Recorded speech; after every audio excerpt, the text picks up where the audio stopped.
got it like 3 times. Flight Sports TV, man. That's my dude. I rolls with him. You heard what the man said. It's Flight Sports TV.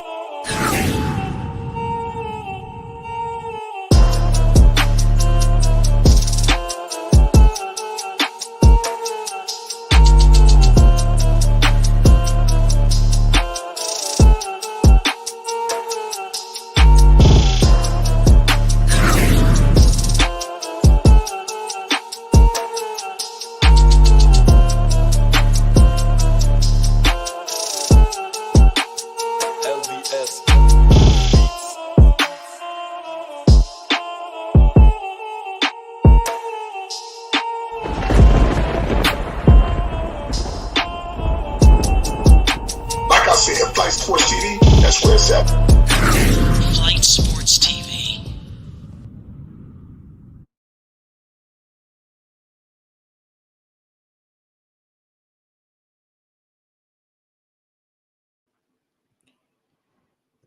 What's going on, people? It's Flight Sports TV. I appreciate y'all for checking with me.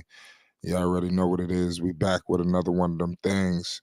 We got to discuss a lot of things involving the Charlotte Hornets. We got summer league action. We must discuss. It's going to be a great game tonight. We should have a Brandon Miller sighting, and many more. We got to discuss a lot of young guys for the Charlotte Hornets. Obviously, Leaky Black. When we discussing Nick Smith Jr., there's a lot of promise here. When we discussing the Charlotte Hornets young core. So it's going to be interesting to see how they shake things out. Salute to all y'all that's rocking with Flight Sports. We got a lot of things, going on.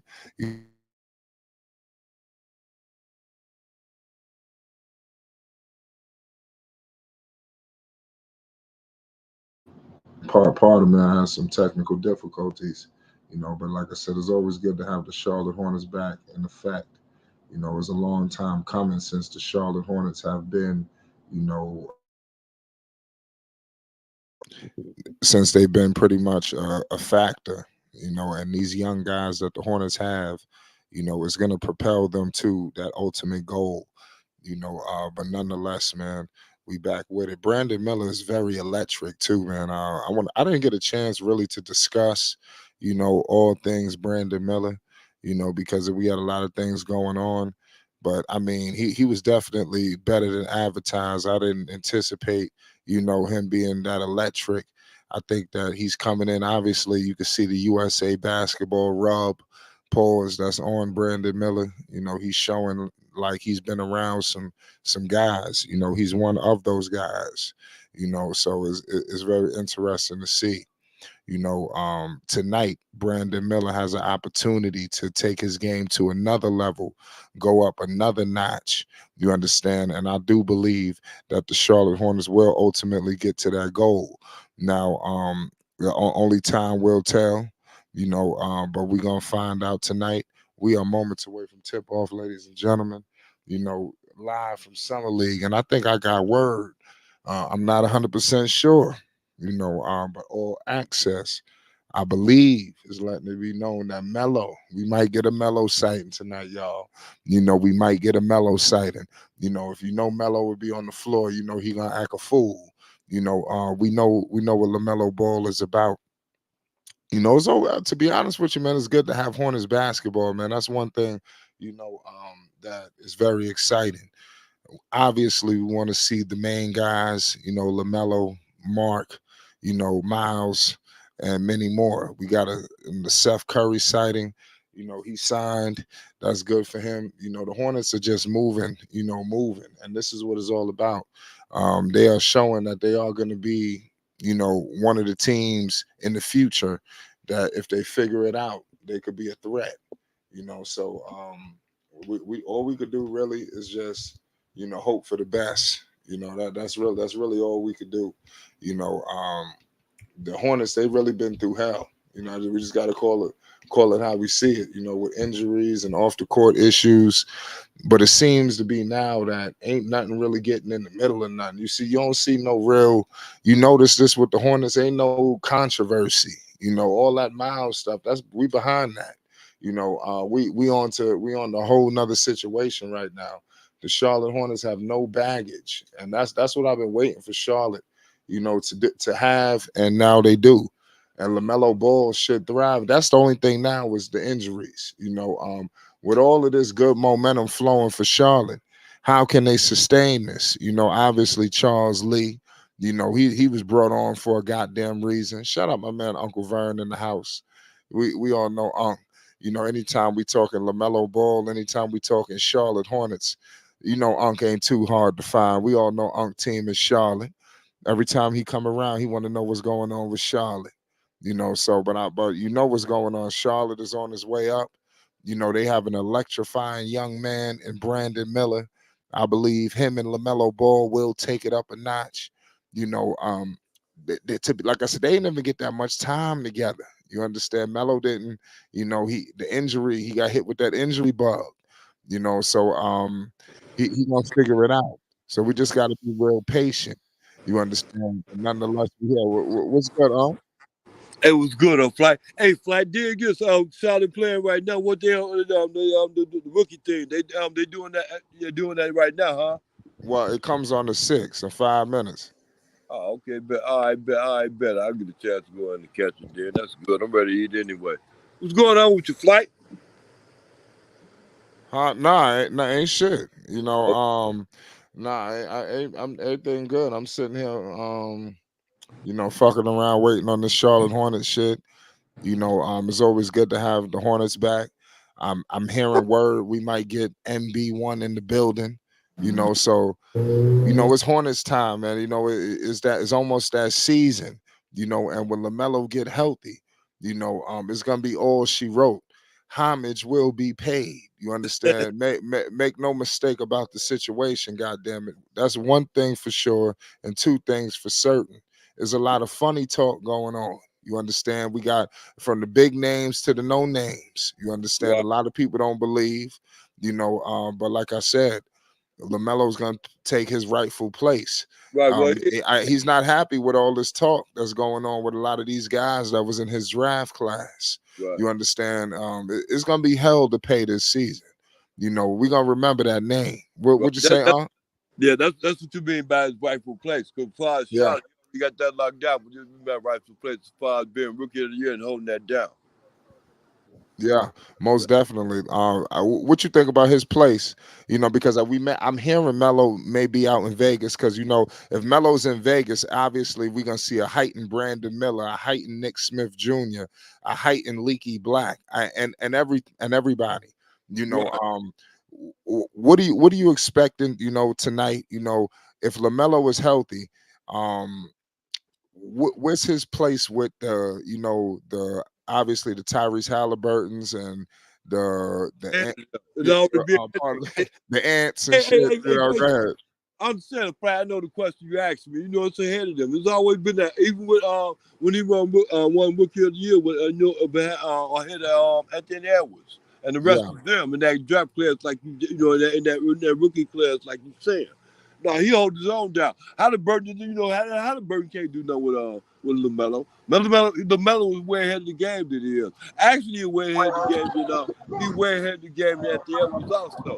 Just think if he had what you had was talent. He just that far ahead of the game, mind wise.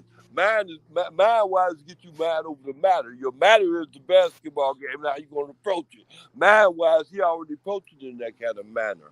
You get me? Yeah. It ain't hard for you to catch on. Yes, he way ahead of the game. Just like Lonzo was way ahead of the game. Way ahead of the game, Flight. yeah, and like I said, we very well could have both of these guys healthy. From all accounts, we are moving in that situation. It's gonna be a major move. There's gonna Exactly. be a lot of fireworks this upcoming season. Like I said, when Yeah. I get back healthy, that's a whole nother story. You Yep. understand? That's a whole nother story. We could I'm get into it, but that's another story. You understand? How much is gonna be? Listen, that's another story. But right. we could get into this situation going on now with Brandon Miller.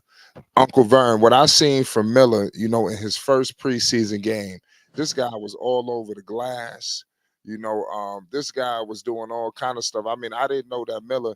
I could see Miller getting like double digit rebounds. He been working with Paul George. Y'all look out for Flight Sports. We're gonna be putting out something this week. There's a lot of things Hey, going on with hey, hey, Brandon hey, Flight, Miller, hey, hey, Flight, hey, PG. Flight. Let me ask you this about him because I like him too. I like him. I love him for real. Look here, Flight. Are you? Oh, my bad. Can you hear me? Was I talking? No, I'm sorry if I did. My If my I, my, I my ain't bad. cut you Y'all off. probably did y'all hear anything I said? I I heard think what you said. okay. Go ahead. I thought my mic was on mute. Go ahead. No, you wasn't on mute. Really, I cut you off to a certain extent because you talking about Brandon Miller, right? Yeah. Go ahead. And dig this a Flight. I'm gonna ask you a question about it because he ain't number the rookie just coming out of the rookie season. And are you impressed with what he did? And are you how much impressed when you seen him coming in? You knew about his capabilities than it is right now. How much impressed are you? Because he didn't get rookie of the year. And where you think he should have finished that with that? In your opinion, in Well, your in knowledgeable. my opinion, like I said, I thought he finished second. Like I said, behind Wemby. I obviously, you look at the Hornets. The season was bad, but I mean, him individually, he started coming into his own. Chet. I mean, come on, he was playing on the number one seed. I mean, come on, I know that he did his thing, but Miller, I think we need to hold our horses. I don't know what you mean by hold your horse. He reckoned. He's a force to be reckoned with. He's a force to reckon with as far as his capabilities, as far as coming out. Because to a certain extent, I look at it like this with him on Flight. I look at it like what I'm saying. Paul George is just, to a certain, not his hero, but he tried to make his game around that. I think his game is real. To a certain extent, could be better than Paul George. Not better now, but could be better than Paul George. He got the capabilities because he can handle everything from the court on down. Paul George could do that same thing, but he could do that on the regular. Yeah. Paul, listen, if Charlotte get anything like Paul George, that's why another thing we got to let these guys develop, Uncle Vern. Right. There's too many times where we jump in the gun, let Miller, come into his own. It's only a matter of time before we see, that Paul George resemblance. You talked about he's kind of like whatever to Brandon Miller.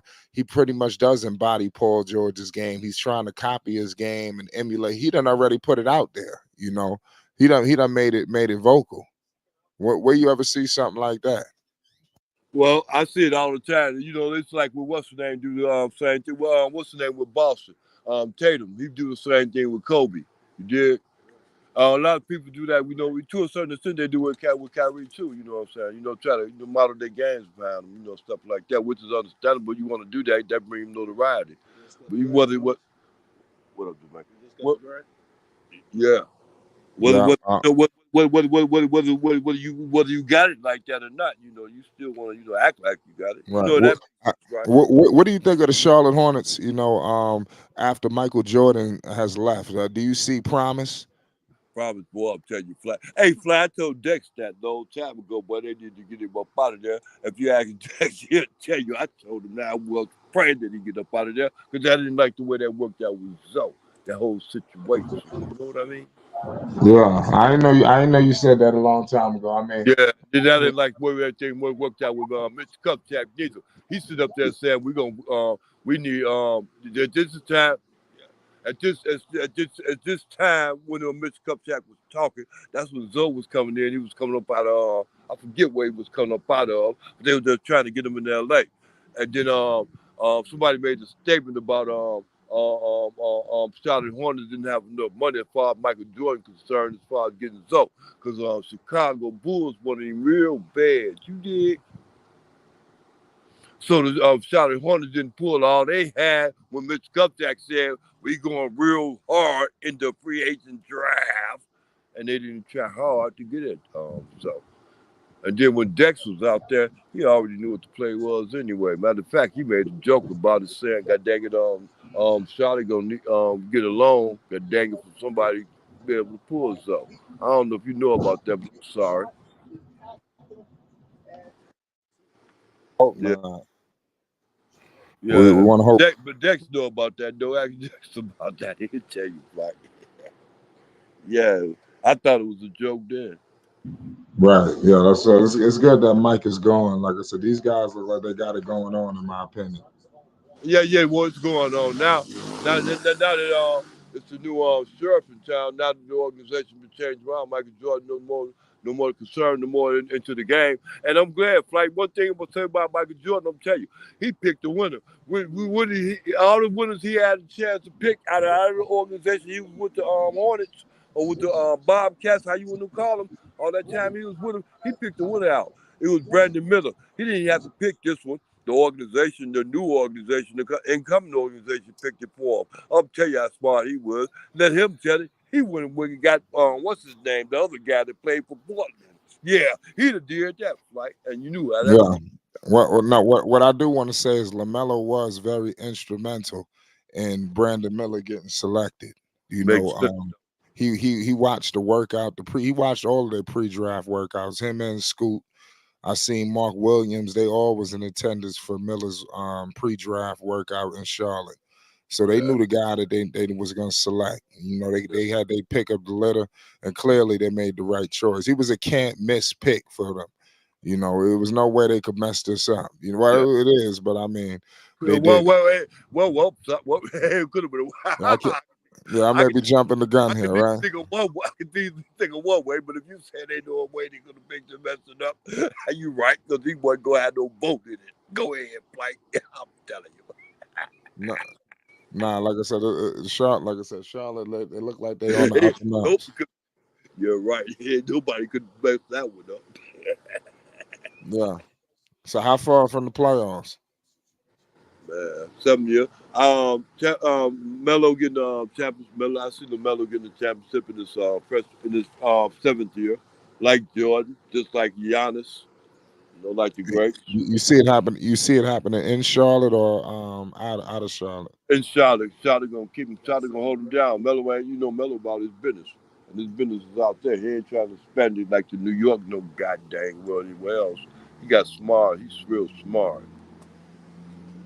Yeah, Real I'm smart. with you there. You know, Yeah, I fly. He's a very smart and intelligent young man. You understand me? He got a right, good business. You understand me? So he know how his business go, and his business can go very well out there. All you got to do is develop it around him because the people trying to develop around him, like so they don't need for him to go now other place nowhere fast, nothing like that. He need to be. He understand that he's young, yeah. He know he can be settled.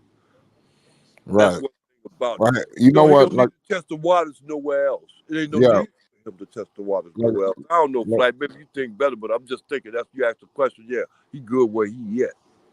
nah, That's that's that. facts. Shout out. We got Unstoppable in the building. You know, Unstoppable. What yeah. up, Joe? What up with y'all? How y'all Uh, feeling? Like I said, we moments away from tip off. You know, from all accounts, we should be seeing Brandon Miller live. B Mill should be in attendance. You know, there's a lot of things coming. Pause. You know, also we before we get into it, I want to get y'all opinions. There's a lot of smoke, a lot of talk going on with the Bronny James situation. What's your thoughts on that? You got a game that's taking forever in this Indiana Phoenix game that's holding up the Charlotte game. He gonna have to develop, man. Point blank. you Yeah, know. bro. Yeah, people talking about he not a professional. You heard Jalen Brown. That's a Finals MVP. He came out and said that. That's kind of harsh. Hey, you know what though? I've been telling folks for a minute that I don't know. Part of me think Bronny really don't want to be an NBA player. I think he wanted to be a streamer. If you ask me. Oh wow. Yeah, this dude up here playing call. This guy missing all the goddamn shots, playing Call of Duty and shit. See, Yeah. you can do both. Yeah, but when you get I'm just saying if you got his pop saying, "Yo, do this, that, that," You he gonna follow his pop can what his do pop both. say.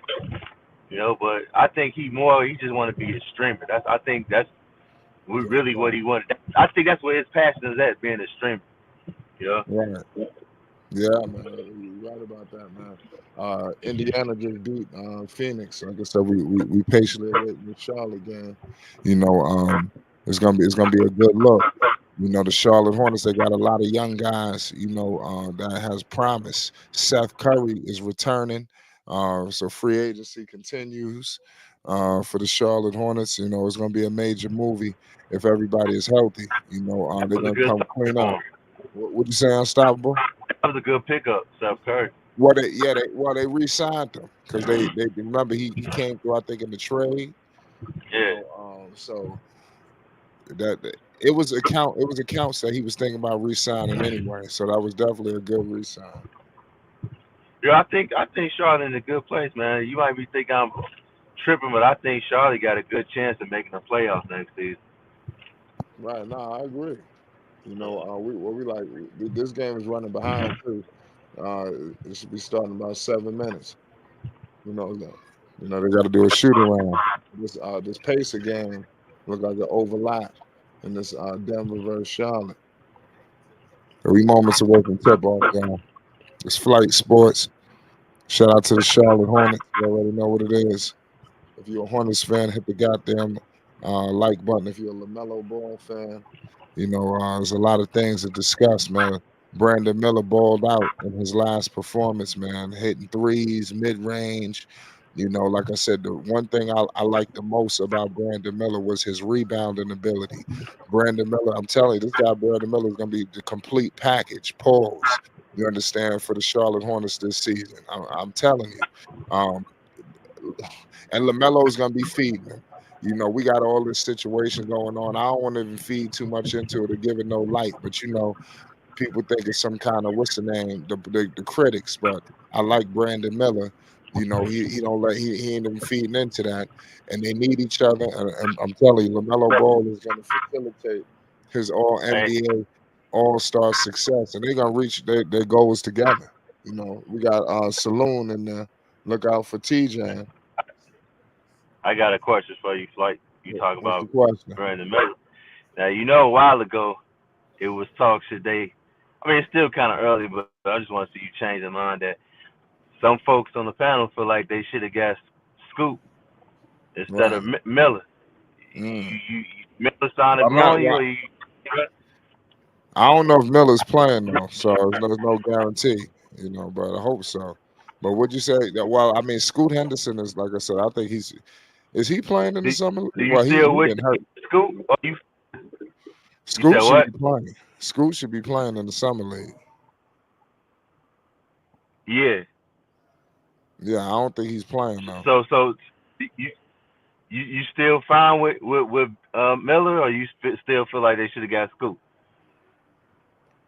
Uh, I mean, like I said, it's a tough call. I mean, I like Miller. It's not really a tough call. They actually made. I'm looking at 100 different things. It was the right pick. Picking Brandon Miller. Yo, fuck, You know. you breaking up like crazy, bro. All right, hold on. Yeah, I don't know why it sound like you botting. You ain't even on your phone. Maybe it's me. I don't know. What about now? Can you hear me? Can you hear me good? You still sound like you botting. It sound a little bit better now. All right. All right. So, but like I said, we moments away from tip off. What I said No, was, it's still doing it. It might be me. You ask the chat, they can hear you pretty good. let me see what I can do here. If you You sounding problems, better now. it's better. I say you started to sound a little bit better. Maybe that was me or something. Maybe the spot I was in or something. I don't know. Okay. But nonetheless, man. Yeah, you good now. Nah, the Scoot Henderson. I mean, I would be. You don't need that. Scoot Henderson is not. That's, I think Brandon Miller's clearly, more NBA ready. He's what the Hornets needed. You needed that dynamic, presence. They could have went that direction in this draft. I think they would have got Castle if he would have fell. But Tidjane is the guy. Let It's me no ask you this: guarantee that Miller's playing either. But what'd you say? would you let me ask you this: would you trade Brandon Miller right now for Brandon Ingram? Come on, man. So that's not. Don't be stupid. No, Okay, I'm just saying, shit. Some nah, motherfuckers nah. might do that. Come on, Brandon Miller is untouchable.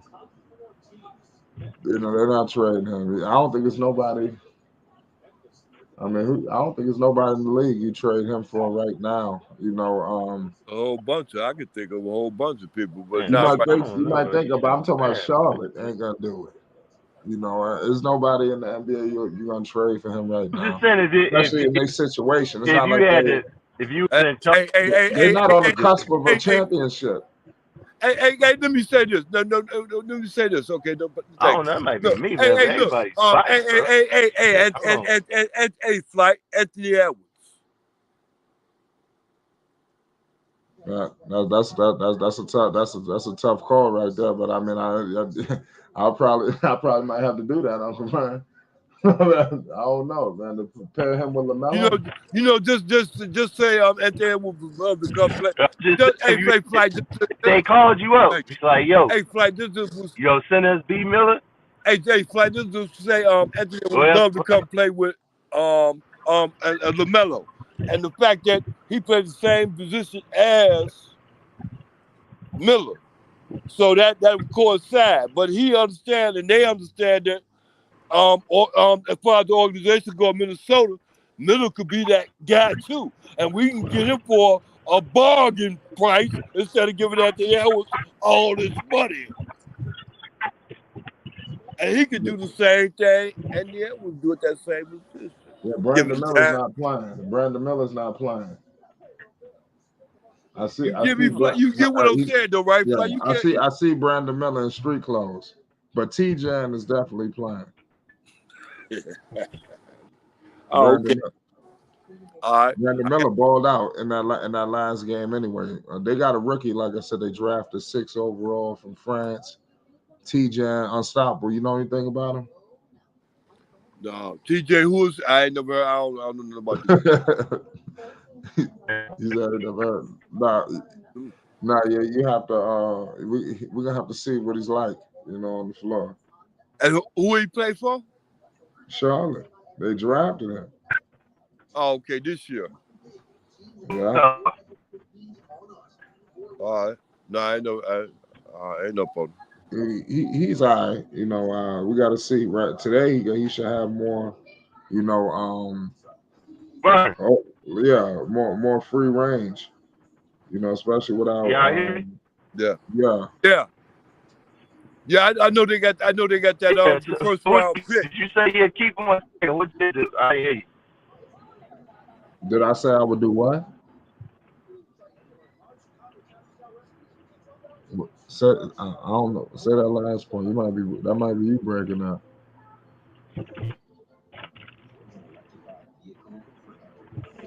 So we stop moving the burner. Yo, you still there? Yeah. Now, what did you say? Can anybody hear me? Yeah, no, Patty. What did you say? Say it again. Oh, yeah, there you go. Say it again. Huh? What did you say? Say it again, no, Patty. Oh man, y'all still think? Hey, can you hear? Hey, no, Patty. No, Patty. Can you hear me? We hear you. Can you hear us? He goes to no Patty. Oh, he can't hear. Yeah, shit, man, y'all still can't get our voices. Yo, listen, this is not no panic. Well, who is this then? It's oh, nigga, goddamn it, whoever the fuck it is gonna make a difference. Do you hear me? I hear you. Now you heard what I just said. What the fuck did you say before then? It do matter, man. Goddamn, but I've been on here how long? You still can't tell our voices apart? No, I can't. Oh, and man, I'm half blind. Stop. Forgive me if I'm bogus. I'm half blind, but I'm trying to figure out what did you say. This unstoppable. No, I was talking. I know unstoppable. I know, son. I got you with no panic. I apologize, unstoppable. Yeah, it's all good. No, I had said. I'm still trying to figure out what you said. No, what I said was if you had an opportunity to get Ingram and they presented a trade with you and Miller was part of the trade, would you trade him to get Brandon Ingram? No, heck no. Ingram going downhill. He was going downhill for a while we was with the Pelicans. It was understandable. Right. He was beginning to be the third wheel. He was beginning to be that third wheel. And then after he began to be third wheel, the first wheel was never there, and always playable. And then the second wheel ain't always up to his ability. And he never even get, he couldn't even match them two guys. Right. McCollum and Williams, Zion Williamson. Do you No, think? that's after. I apologize, Unstoppable. I apologize, Unstoppable. Please No, understand. I ain't stupid, man. I just got yeah. I got you caught up with another nigga. No, it's all good, man. Yeah, I I don't ain't know if taking y'all familiar with my man Nick Smith Jr., but Nick Smith Oh doing the yeah, he same. down, Flight. I like him, man. Come from Alabama, right? I don't know what school he went to, but No. He came up out of the South. He in Alabama. What's the name came up out there? But no, I know it. Nick Smith is the guard. That's the guard. I like him for Charlotte with the braids. I was talking to you about him. He was second pick in the draft. Well, Charlotte we got Miller, right? yeah. Who? Nick Smith Who Jr. you said? Nick Smith Jr., the brother with the braids, the guard. He I don't nice. remember him. You said he Yeah. was second pick. He was second pick. No, second pick was Charlotte got to put on their second pick. They got Miller, Brandon Miller. Yeah. Yeah, Okay. with their second pick, they got Nick Smith Jr. Yeah, he nice. I like him, Flight. I like him. You said what you think about him, Flight? About who? The guy you just brought up, Nick Smith Jr. Oh, I just told you he been balling. I think he Oh yeah, got okay, man. promise. All right, man. Yeah, I love him. I like it. I like the Save him, no possibilities peace. of it. I want to see Zoe out there with Charlotte. Flight. I wish they can get him out there. I wish they do something to do that. I wish they Yeah. make that work out. Hey, you got Nick Smith, Xavier Simpson, Tidjane, Salaun, Leaky Black, and Jake Steffens for the Charlotte Hornets. So Tidjane is out there, so we're gonna be able to get a good look at him and his development. I like some of Tidjane playing defense. Let's see what he can do. I got Leaky Black. Leaky Black, I think, has been one of the stars of the summer league. They really look like they have abstracted the bums, and put in the right people. And that's what they've done. So shout out to the Charlotte Hornets in doing that. Tidjane Saloon got the ball to give it to Nick Smith Jr. Looked like a screen and roll. Nick Smith step back three ball off. Here come the Denver Nuggets. The Denver Nuggets out there. I don't think they got any notable guys. They said their best players not playing. But they moving the ball. We know a lot of these guys are either going to the G League, overseas, or some other situations. But my man Nick Smith is out there. Simpson got the ball. Simpson gives it to the big man. It was Stevens. Okay, it's 2-4. Charlotte is down. It's Charlotte, they're undefeated. In the California Classic so far in Las Vegas. There don't seem to be nobody who could touch them. They came out with a different level of intensity. Tidjane with the big time rebound. Here come Leaky Black. They give it to Stevens for three. Cash. Woo! You got Stevens out there just walking in the threes. Yeah. Look out, my man Leaky Black. They moving the ball. Three ball for the Nuggets off. Here come Nick Smith. Nick Smith Jr. with the right crossing half court. Let's see what he's gonna do with it. Got a screen and roll with Tidjane. Nick Smith with the hesitation all the way. 7-4. Charlotte. Here comes Charlotte. Nick Smith, man. He's showing that dynamic. He gonna be a problem. He gonna be a problem. He's going to the rim, shooting. I mean, he looked like he much more under control now. Last year, he just looked like he was just all over the place. But it's too early to tell. But I see a much more control play. Look at Nick Smith. Nick Smith got it. He give it to Leaky Black. He probably seen people getting thrown up out the door. He had to step it up. Simpson, mid-range. He missed it. Here come the Denver Nuggets. The Denver Nuggets pushing in transition. What's your outlook on summer league play, Uncle Vern? How much do you gauge summer league? I don't know if you can have me, Uncle Vern. But Uncle Vern to get back with me. I'm gonna ask Unstoppable. Hey, you said what about the summer league? How do you view summer league play? Is it something that you take from the bench? Because I see the summer league more or less with the rookies and the sophomore and the junior players. You understand me like that, and they more or less trying to work up on their game. So they already say for like a team like with Houston. You understand? You already see, you seem to be getting the first round picks and stuff like that. Then we get some good players. So you want to see how they develop and how they come in, what they're gonna be in the future. OKC and the rest of them type of players. Them the kind of teams you Oh my God, just got Tidjane, just got stripped. them be more or less the teams you be interested in because they be getting the best ones. Like San He Antonio. balling in the KDs. Dude, I'm waiting to see old boy. Hey, Flat, I'm gonna tell you what the future is. The future 2025 when dude come out. Boy, I'm gonna tell you when dude come out, it's gonna be something, man. Who the hell is dude? Oh, Tidjane. He couldn't control it. It looked like he saved it though. No, he didn't. Who you talking about, Vern? Cooper Flag? Yeah, boy, you got it. It didn't take you long to catch on. He said, "Dude, you think he that good? Or you think he I that ain't good?" him that I know much. he know the business. I know he know the business like Bird know the business. He gonna come in like Bird with that kind of mindset like that. He gonna come in with that. Lamelo was there They, too. they, He gonna come with that Lamelo kind was of there. what they call that religion. He gonna come in with that kind of mentality. Yeah, that's it. you got to look up Uncle Vern. You got to look up Ace Bailey, man. Like Ace folks sleeping Bailey. on him. All right, I'll look Yeah, it up. Yeah, I heard he's that on the name. That's Raptors. Ace Bailey, a basketball player, or football player. basketball player. Okay, Ace Bailey. I get it. Yeah. I heard that name before, and I like what I heard about him. Yeah. I get it. All right, yeah. Thanks. Yeah, I get that. Yeah, I like that young boy. That young boy come with a mindset. I like what he come in with. I seen what he was doing out there with them peoples out there with the dream. Team USA. Yeah. Yeah. I seen that. I like that. They watched him. I seen how they looked at him, how they respected him too.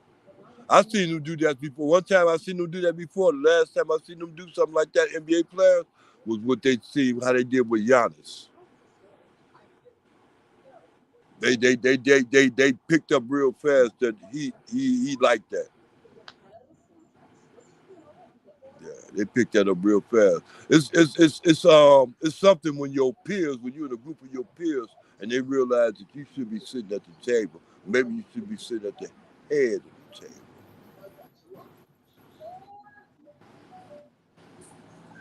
I'm sorry. Yeah, you got a good point. Yeah, flight, but I'm finna go upstairs. Actually, I ain't gonna cut off, but I'm going upstairs and catch the game upstairs because it's on the TV. I'm outside right now. I appreciate you. Yeah, but I ain't finna cut off, dog. I'm gonna catch you up, so I'm gonna catch y'all upstairs.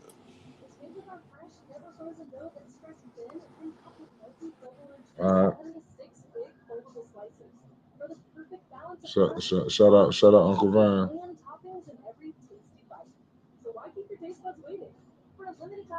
There's a lot. We're in the middle of a commercial break. If you're rocking with the Charlotte Hornets, like I said, there's a lot of talent there. They're gonna What's the figure it score? out.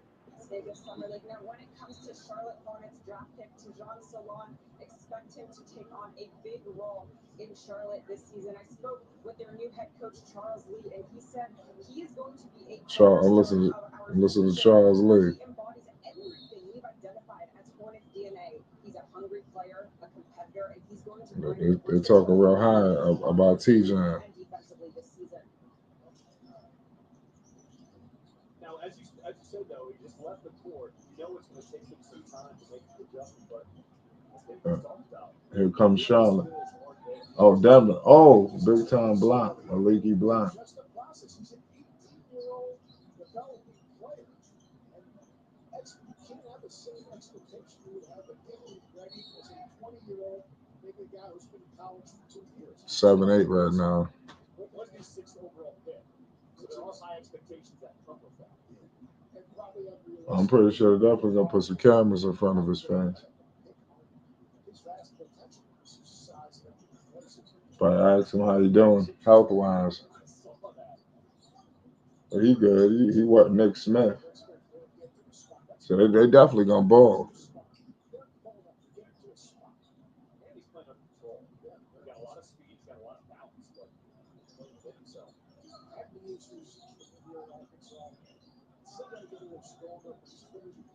They took the kid Tidjane out the game already.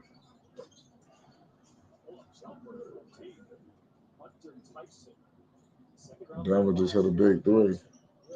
Nick Smith. Mid-range Nick Smith. He couldn't convert it. Here comes the Denver Nuggets. Denver pushing the ball.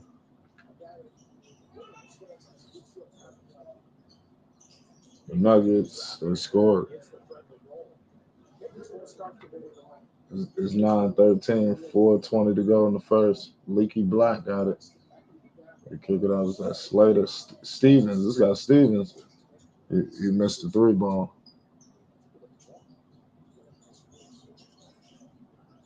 You know that's Lamelo. He got all the LFs. Is that Miles over there? I know Lamelo and Brandon Miller is sitting right next to each other. So that, like I said, that's a hell of a look right there.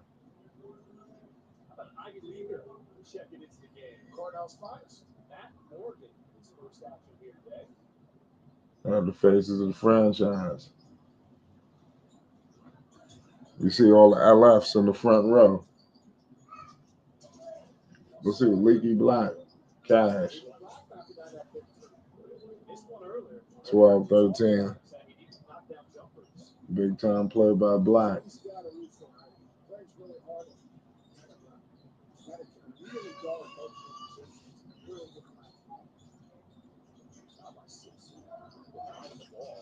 The Nuggets with a big time score right there, 12-15.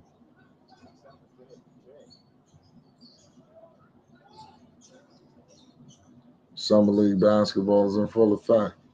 Salute to the Hornets. A lot of things going on right now. They're undefeated. Let's see if the undefeated streak can continue.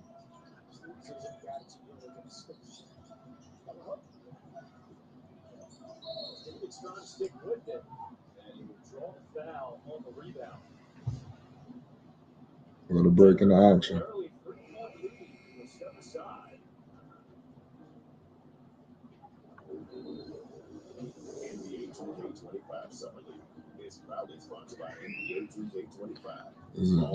This summer league is sponsored by 2K25.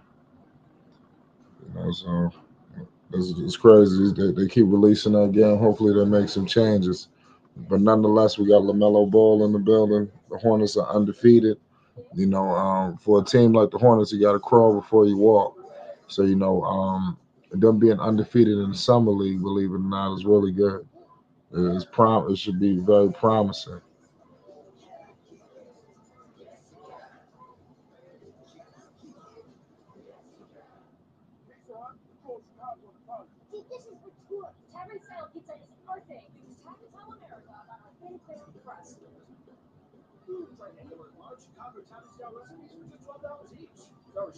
We're in the midst of a commercial break right now.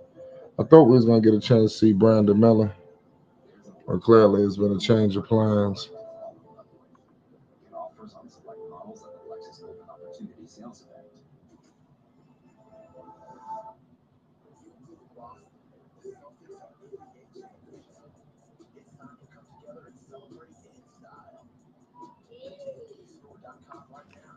Shout out to all y'all in the chat. Let me know in the chat which I think of the best summer league players.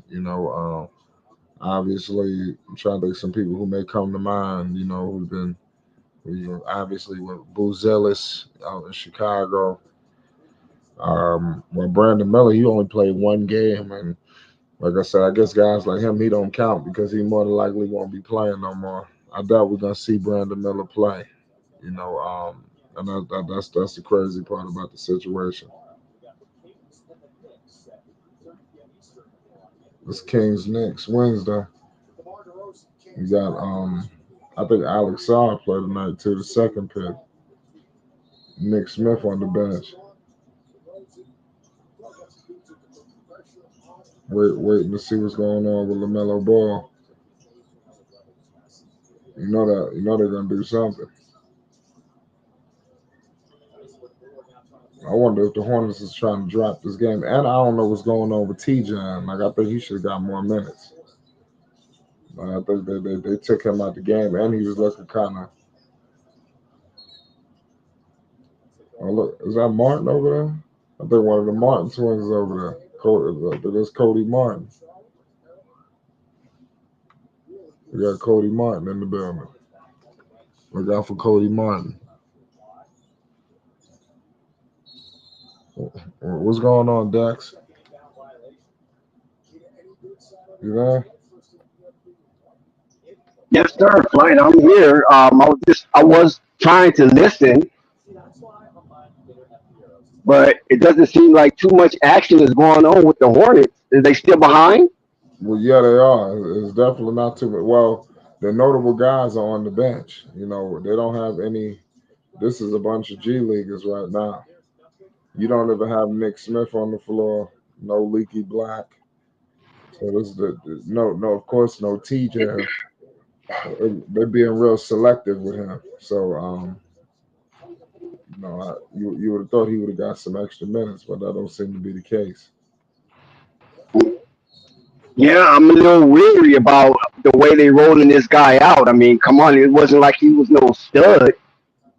So I mean, get him out there, let him play. If he break a bone, he break a bone. You're not losing anything with this number 6 pick.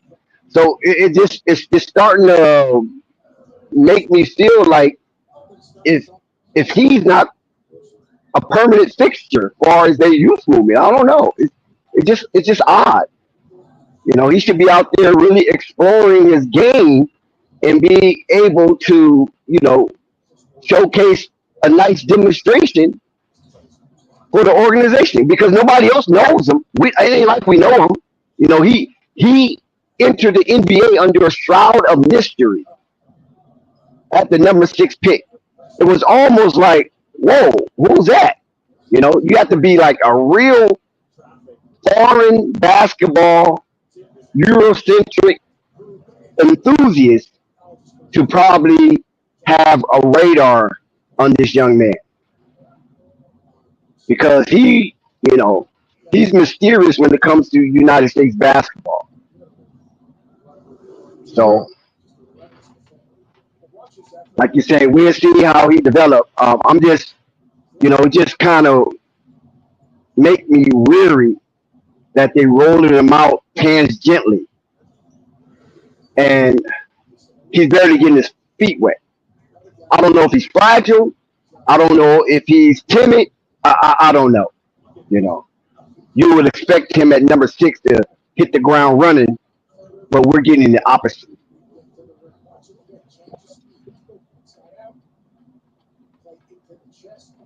Yeah, you're right about that. You're lying. Because when you look at the overall picture, even from last season, where there was a lot of skepticism and cynicalism tied to Brandon Miller, right? The high, the high was half, and Burr City was broken in two based on the number 2 overall pick in Brandon Miller. Now they came together because time heals all wounds, so that chasm have dissipated, and the gap have been bridged by B. Millie work effort and his demonstration on the court have united the high behind his sensational rookie season, right?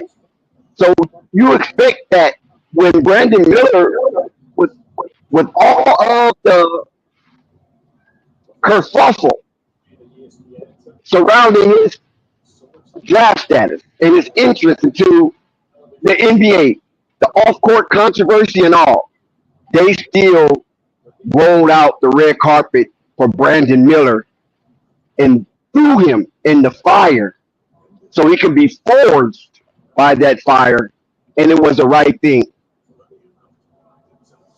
I don't understand what's going on with this Tidjane Salaun dude, why they are so careful and having this guy walk on eggshells, like, and he's a number 6 pick. It wasn't like he's a number 2 pick where there's a more vested interest. He's number 6. Throw his ass out there. Let him get some bumps and bruises. What are they babysitting for? No, you're right about that.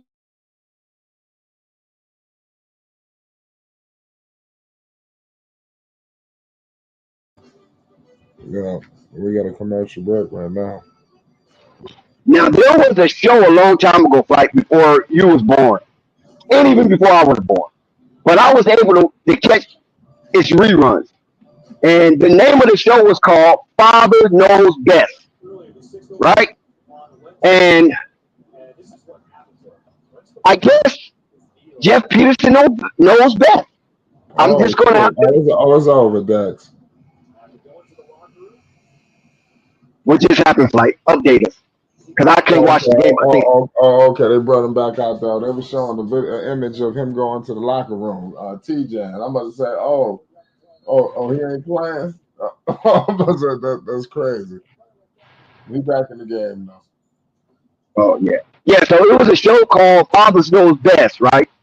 And I guess you can size up that title of that show with Jeff Peterson. Jeff Peterson knows best. And so I'm going to trust him. I'm going to trust the brother that he knows what he's doing. You know what I'm saying? When it comes to evaluating and showcasing his most recent talent. Yeah. You're not lying about that, Dex. On the low ball. We got a nice little team, man. Nice blend of young guys, veterans. Let's see what happens. I see Hornets hats up in there. I'm looking around the crowd. I see jerseys. I know people thought they was gonna see Brandon Miller tonight. Shout out to Thunder in the chat. Salute to all y'all that's in the chat right now. I see Mr. Mike Malone. So you think the Charlotte Hornets is going to surrender the summer league and not trying to win the championship? I mean, if the championship is there, why not? I see Mark Williams there too. Goddamn, they got a lot of Hornets there. Hold on, there's a couple of them. Okay, hold on. You got Charles Lee, Mark Williams, Grant Williams. It look like. I think that's Miles Bridges. I'm not 100% sure. You know, they look like they all pulled up. Let me check the Hornets page. But I know I'm pretty sure they're gonna speak. They're gonna pull up. That's a lot of Hornet star power. I see Cody Martin out there. I think all of them. I see Taj Gibson. They all pulled out. Well, does that mean anything, Dex? You don't see a lot of other players. This is considered a weak draft. You know, you got the whole squad pulling up. What you think about that? Well, like I told you in private that Lamelo's going to be there and he's going to cheer on his team, hoping they can remain undefeated. But the way that they rolled out the team today, it don't look like they're trying to put their best foot forward and win the summer league so they can have something to talk about when it's come time to espousing what it takes to be a winning culture going into training camp. So it looks like they're surrendering their position, because you would think that the second year players will be full throttle, whether Brandon Miller plays or not. You know what I mean? They ain't lying. There's a lot to evaluate. But Because I definitely, don't. yeah, you can't hear me? Yes, I Can't hear can hear me? you good.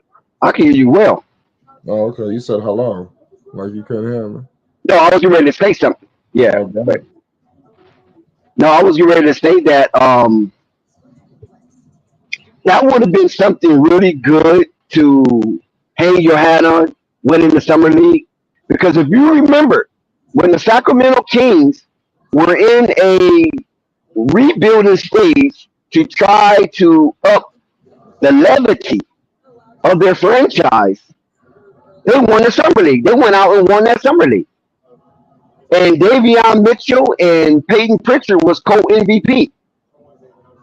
And that was a good thing for the Sacramento Kings, as well as Boston. You know what I'm saying? So, you would think that they would try to, we got a chance. We're looking good. We got a buzz down here in Vegas. And now the guys are coming out to really see if it's real. I think we should, go for it. But it's early. It's a lot of basketball left to be played. But I just thought that They should have rolled out the best available, absent Brandon Miller, because Brandon Miller don't need to be in summer league. They should have rolled out, the best available talent for the summer league and see if they can crush, if they can wipe some of these summer league teams, because teams have wiped the Charlotte Hornets in yesteryears.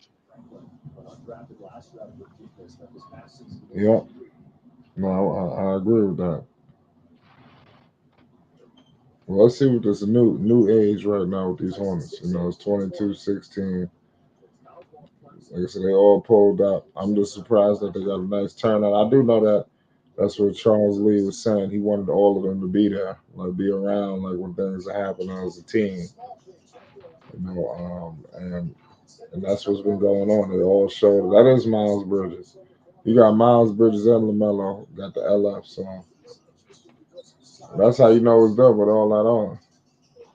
They drawing a lot of headwaves too. You could only imagine the pressure that's on them on the floor. Maybe not Nick Smith so much, but some of these other guys, even the Nuggets. I seen one of the guys try to do a crazy ass dunk, and I see him keep looking in that direction. Yeah, I'm hoping the Hornets can hang on, you know what I'm saying, and pull this one out.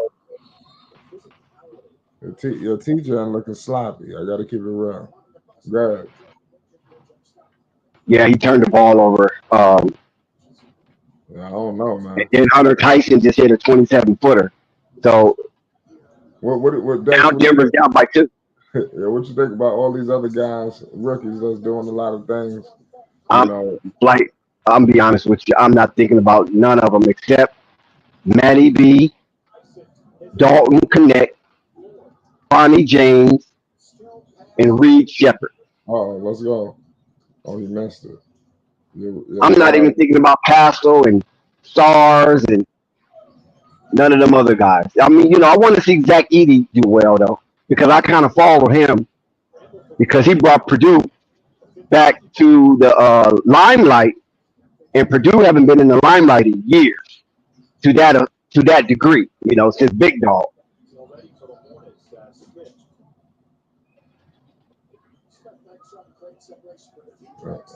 So that was cool. Zach Edey was cool. Yeah, shout out Zach Edey. It's gonna be. I'm telling Memphis, they're gonna be. You better figure out a way to move the Western Conference play. Oh, good play by Nick Smith. But you better move the Western Conference playoff picture around because Memphis, they're going to the playoffs. Especially if John's healthy. So they was a second seed.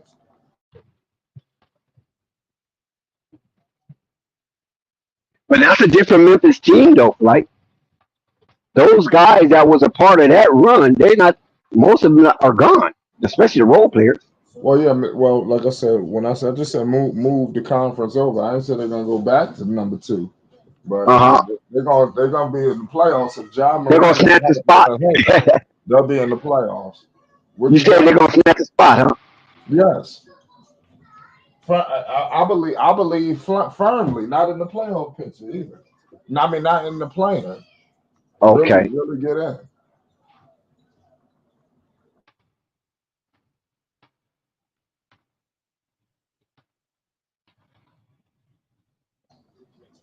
Looking at this kid Stevens is 25-20. We might get a LaMelo Ball interview at halftime. Like, you should get something.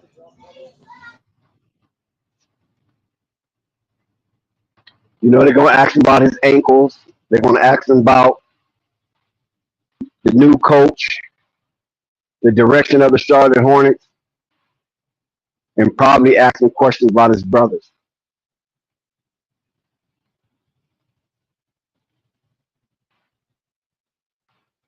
Yeah, we got a commercial break now.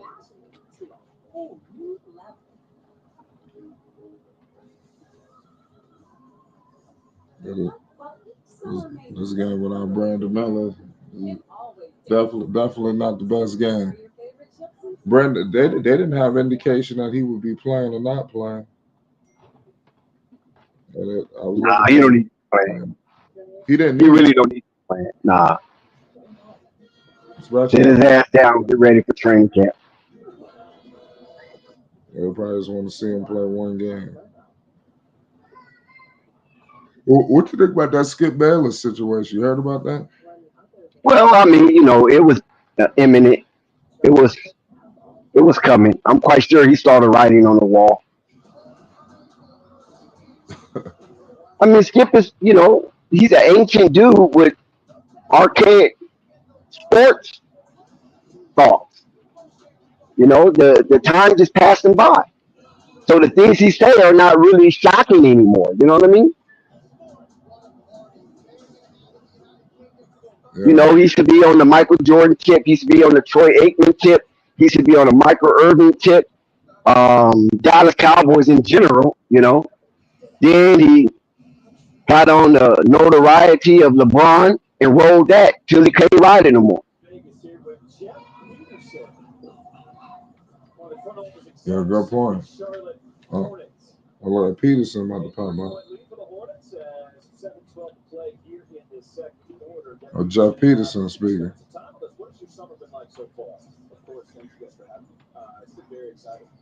Obviously, a lot of change within the organization.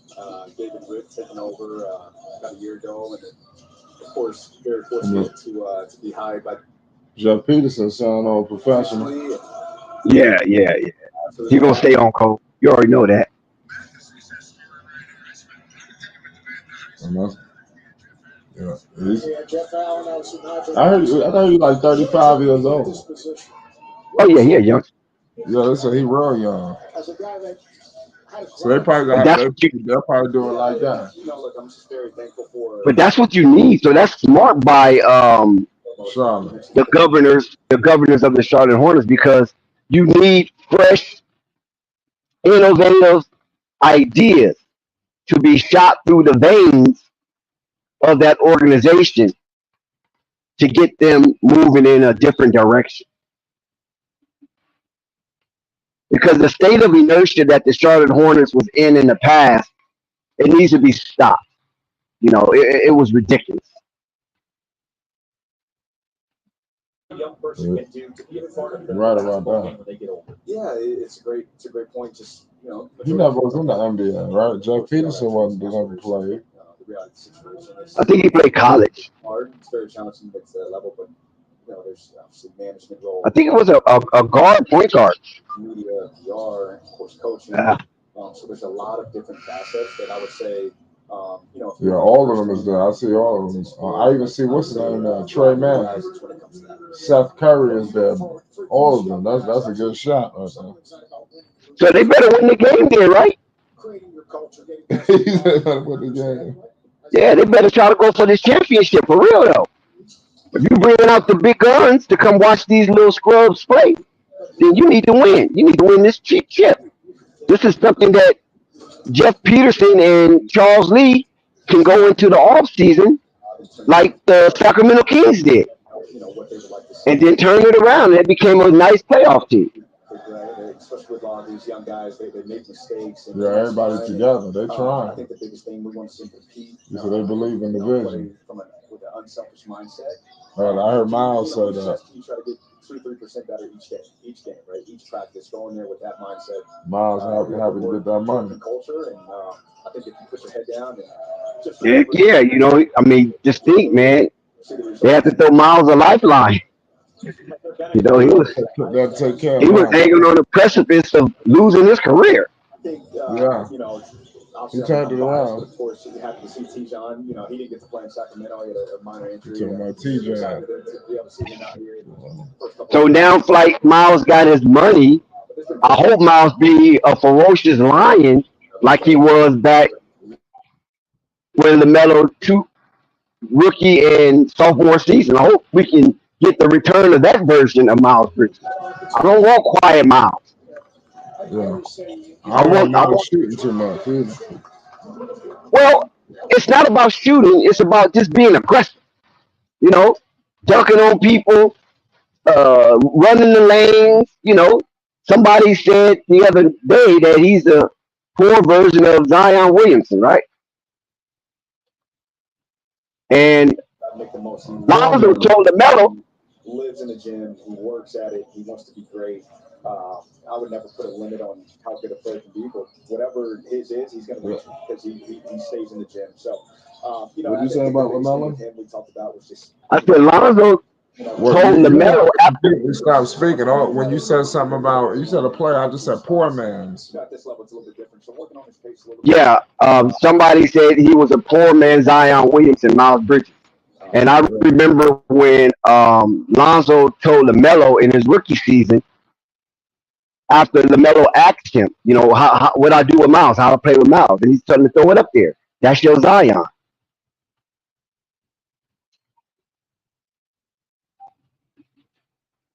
asked to be a part of the USA select team. So he actually came out here a little bit earlier. He got to compete. You talking about Brandon Miller being in the select Olympics. He also spent a few days in Sacramento in terms of just doing training camp with the summer league team. And we had to play the first game here. Again, the sky's the limit with him as well. He's an unbelievable kid. His approach every day, like he wants to work, he wants to be in the gym, and he's going to continue to take some positive strides. That big picture, obviously, get Miles taken care of with Brandon Melo, obviously the core of your group. A guy like Tidjane, who's 18 years old. You gotta remember that Miller is the highest draft pick in Charlotte Hornets. Well, the second highest draft pick in Charlotte Hornets history. What's an expectation for an 18-year-old moving forward? Who was the first? Next 12 months. I think it's. I think Larry Johnson. Season, and we'll sit some. I think he was number one overall pick. So after Grandmama, they had a couple of twos, but Brandon Miller is up there with the twos. So that's the down, right? You got to pull him out there. Charlie is. Just the magnitude of the big picture of what he's about to. And so far. But I think just again, if he competes every night, which he does, there's going to be positive strides. And you guys know progression's not linear. There's going to be some forward movement, and then he'll take some steps down, and then keep getting better. So I think it's important for us, our staff. They did say LaMelo, Miles, and Brandon Miller was the core of the group. Not necessarily a sprint; it's more of a marathon. And Coach Lee, how's right? the transition so far? Charles is the best. He's I've been fortunate. Couldn't see eye to eye and capitulate who was the star or face of the franchise. I would say who embraced the challenge each and every day with an optimistic approach. Who are you talking about? He's always happy. He's always figuring out how to get better. Say that again, Frank. Who you said they was fighting for the right of the franchise, face of the franchise? Oh, Larry Johnson, aka Grandmama, and Alonzo Mourning. And shout out to Alonzo Mourning for beating cancer. He's cancer free right now. Shout out.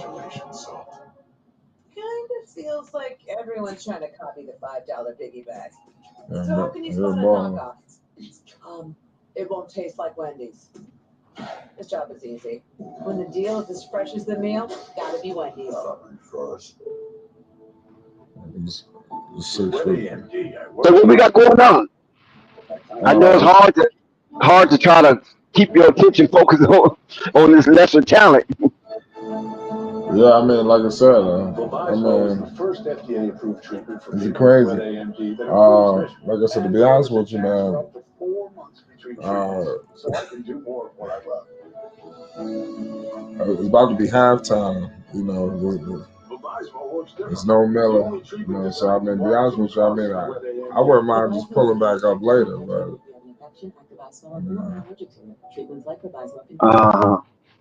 yeah, we might get a halftime interview from the Melo Ball.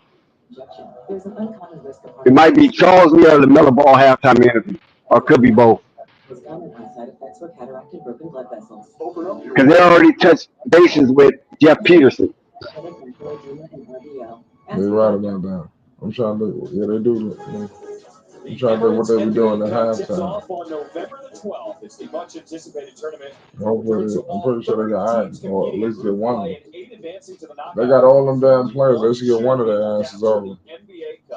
Visit NBA.com/NBA Cup to learn more. Would you hang a banner? Like hang a banner? It's 31-30. Is it a championship? I'm asking, and I'm going to ask you. TJ, he's still not getting a lot of minutes. He definitely need to be out there. I guess making mistakes. I don't know if they're trying to protect him. So then you would hang on the rafters, right? Right. But he's gonna need some help. Now it's where do you put it? He's gonna definitely have to. I mean, he only been out there for like 7 minutes, like. Is that all? 7 minutes? He made some mistakes and they take him out. I saw him play about 30 high school basketball. He has yet to score. Played on a terrific high school team. Wow. He's the number 6 overall pick. Bronny's 55th, but everybody is trying to exfoliate Bronny James. Yeah, I was gonna say this guy right here is just making some mistakes. I mean, Bronny, this guy actually looked like a professional basketball player. You know what I'm saying? Oh, there you go. So, Bronny, they asked the question is he an NBA player? That's the question they saying. Tidjane, he clearly is a kid from France. They got to get accustomed to the NBA game. I guarantee you he'll have a better career than Bronny. Wow, you guarantee that? And you don't even know this cat? I guarantee it because I just think that it's only so. Bronny is very short. You got to think about all the things that's stacked against him. He's 6. But there's a lot of. They're generous with heights in the NBA. Yeah, but Flight, like I know that there's a lot of tall guys that have flamed out. So I don't think height has anything to do with it. Well, like I said, we just have to figure it out. I just think that Bronny gonna spend a lot of time in the G League. I doubt Tidjane goes there. He's a 6 overall pick. He might. This is a new regime, so I don't know. These people drafted him. I wonder if they're gonna want to send him through Greensboro. But what else they gonna do with him? He can't do nothing in the summer league. What else they gonna do with him? Well, he's gonna come off the bench. Magic, Brooklyn, Charlotte. I think see, Flight. I think you're being biased. I know you don't like the Lakers, and it's oozing out of your skin. You're biased against Bronny. Honest, man. Come on, Bronny is 6 foot. Come on, Nick Smith Jr. is better than Bronny James. Come on, let's not. Okay. Nick Smith. Okay, if you can say that, no problem, right? But listen, Bronny James is averaging more points than this Tidjane guy across the board. His stats are way better than this Tidjane guy. Salaun. As a matter of fact, Bronny might have better stats in a few of the lottery picks this season. Because you got to remember that Bronny put statistics in every major category when he played. Yeah. It might not be no eye popping off the chart statistics, but he's check marking these boxes. So if he's check marking these boxes, is only in due time that he'll be consistently putting in some high numbers.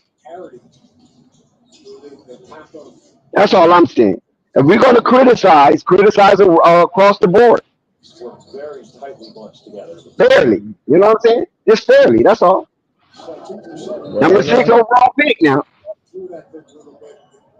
I got. You said who's the second over? You talking about Tidjane? Yeah, that's who else I'm gonna be talking about. We watching the Charlotte Hornets. Yeah, like I said, you just have to see for yourself. I don't want to disrespect Bronny James, but I just think that Tidjane will have an easier time in his career. He's gonna go through some same rookie shit just like Bronny. But Bronny is short. They're gonna give Bronny all the opportunities, But what I'm saying is that the way they're rolling out Bronny James, despite his flaws or his shooting woes, they still got him out there choking. The way they rolling out this guy, who's on a bad team, we gotta be honest. Charlotte Hornets is a bad team until they prove otherwise. This guy should be shooting 15 shots a game without hesitation. Number 6, you top 10, baby. Get out there, do your thing. 6.5 seconds in this first half. That's the only thing I'm saying. Now, if he was like a number 22nd pick or something, okay, it might be a little something there. But number 6, that's high, Flight. That's a high pick. Let's take a look at this. Anything top 10, you should be hitting the ground running. Going to answer one more question. At a time when tipping can feel Good point. Domino's wants to say, I hope so. by tipping you back. Yeah, I hope so too. I'm just saying because So next week, the only reason why I'm kind of deaf on this, and I'm hoping that Jeff Peterson didn't do a Steve Kerr and a Bob Myers when it came to Lamelo, The power of nature. because Someone needs to customize and save hundreds with Liberty Mutual. the Chicago Bulls number 11 pick, Matty B, Wait, there's an elevator? Only pay for it. hit a shot over Brandon Miller. Very difficult shot. Brandon Miller didn't make an error. He did everything possible, and he did everything right to prevent the shot from being launched the way it was launched. But Matty B still hit that shot over Brandon Miller, stretched out arms, This guy is all that in his face to win an exciting game amongst the rookie challenge. so much fun. And Matty B is one of those type of Caucasian dudes that's going to talk shit. You got these type of dudes that does that. Like the Steve Blake, the Van Horns of the world, the Larry Bird, the Anderson, aka Birdman of the world. I went through that. There's not a You got Caucasian players that will talk some shit to you and don't care. Even the boy from Detroit back in the day, Lambeer. It's really, really hard. They just do a little different. Out there. And some people crumble if you trash talk them on the court. And they get a little sensitive and emotional. And wear that emotion on their sleeve. But I mean, That's because you don't stay out late. So what I'm saying, Fight, is that I'm hoping this is not the case. that's a deal.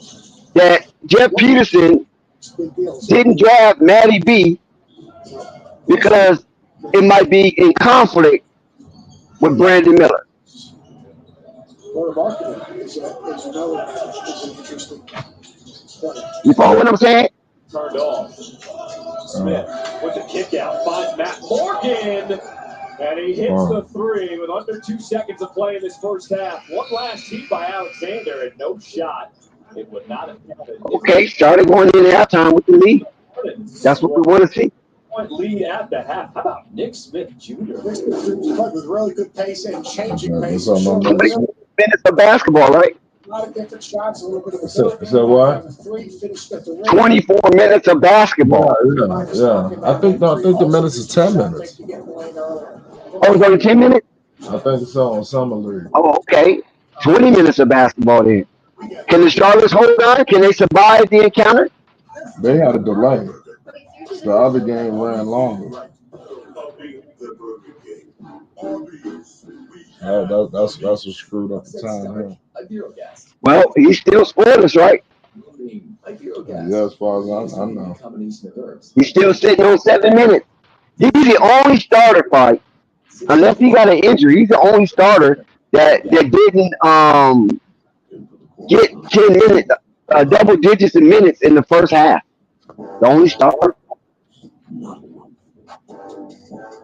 Yeah, I ain't gonna lie. He looked like he's struggling and creating for himself. So I mean, that is true. I mean, you got some points there, but I need to see a little bit more. I don't want to jump the gun just yet. The only reason why I point that out, my brother, is because the vicious hate that has been hurled at Bronny James is basically only a soundboard for LeBron James. That's it. They're really throwing it at LeBron in clutch sports because it's just too much power. Because I'm seeing too many pundits, analysts, and so-called purists hurling negative epithets at Bronny James, the 55th overall pick. I mean, come on, man. What 55th overall pick get this criticized like this? Just think about it. We know why. I mean, we really know why. Without any political affiliation, we know why. Because it's LeBron James' son, and LeBron James is making this thing such a popularity contest, and there's no one else left that can contend with LeBron James to slow his motion down. There's no one left that can contend with Clutch Sport and slow their motion down. There's no one standing. I know CAA is the biggest of all sports agencies. They cover all sports related things, broadcasting, podcasting. CAA got all that, right? Clutch Sport ain't in it like that. But Clutch Sports have so much power in the NBA based on LeBron James putting numbers on the board. And when I say numbers on the board, I'm not just talking about statistical numbers. I'm talking about financial numbers. See, I don't get caught up in all that statistic stuff, right? Because it's entertaining. But it's the bottom line dollars that LeBron James have produced in this industry. And all he asked was, can I play with my son? And then people want to throw a hissy stick. Like like LeBron James is the worst low life scum that the earth has ever produced because he wants to play with his son. Nobody else done this. This could be the first, could be the last. But if you go and act like all those stars of yesteryears, all those icons of yesteryears, all the legendary heroes of sports, no matter the sport, even soccer with Pele. Do you think Pele wanted to play with his son in soccer? You understand what I'm saying? You see, Ken Griffey Jr. was able to do it with his dad. I think Barry Bonds missed his dad by a few years. You understand what I'm saying? So this is something that, as human, that you would want to be able to play a sport with your child at the highest level, if that's what you guys are into. So all this viral hate coming towards Bronny is so unnecessary. So unnecessary. I'm not saying you can't have an opinion.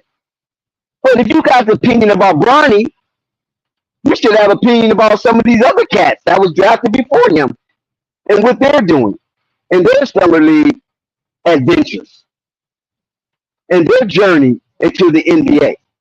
Where's the noise? That's all. Just be fair across the board.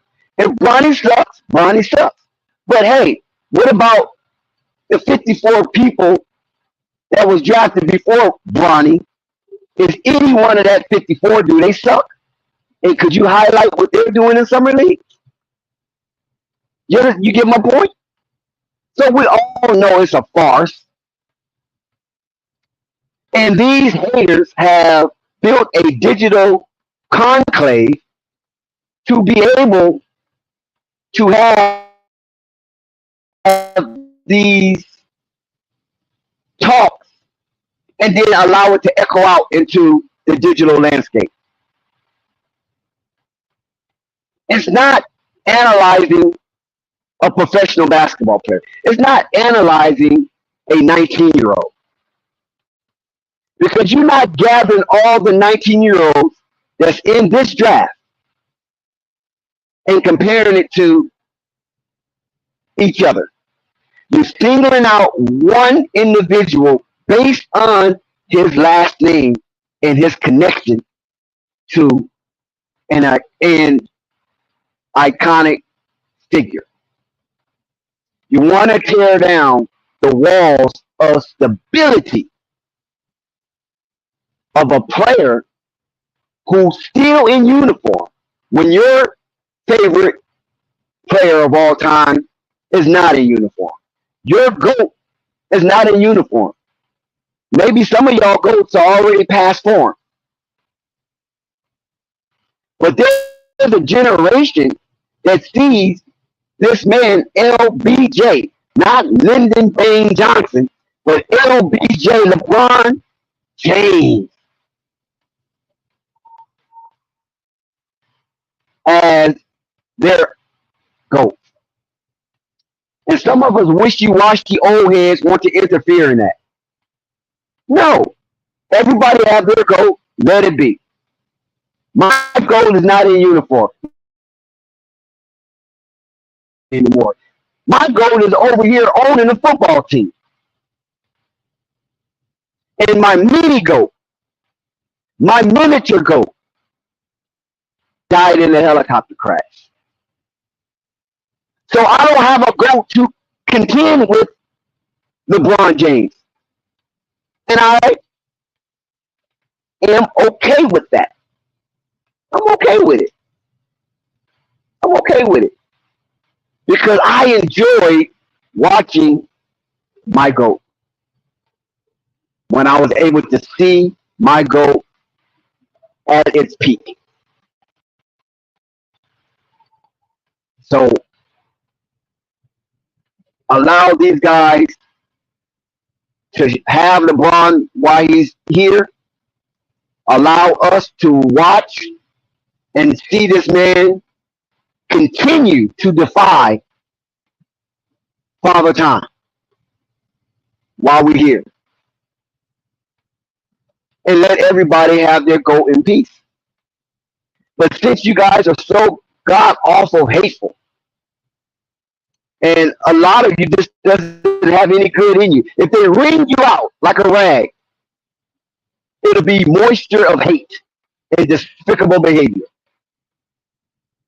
If they wring you out like a rag, it'll be moisture of hate and despicable behavior. And you can't let loose.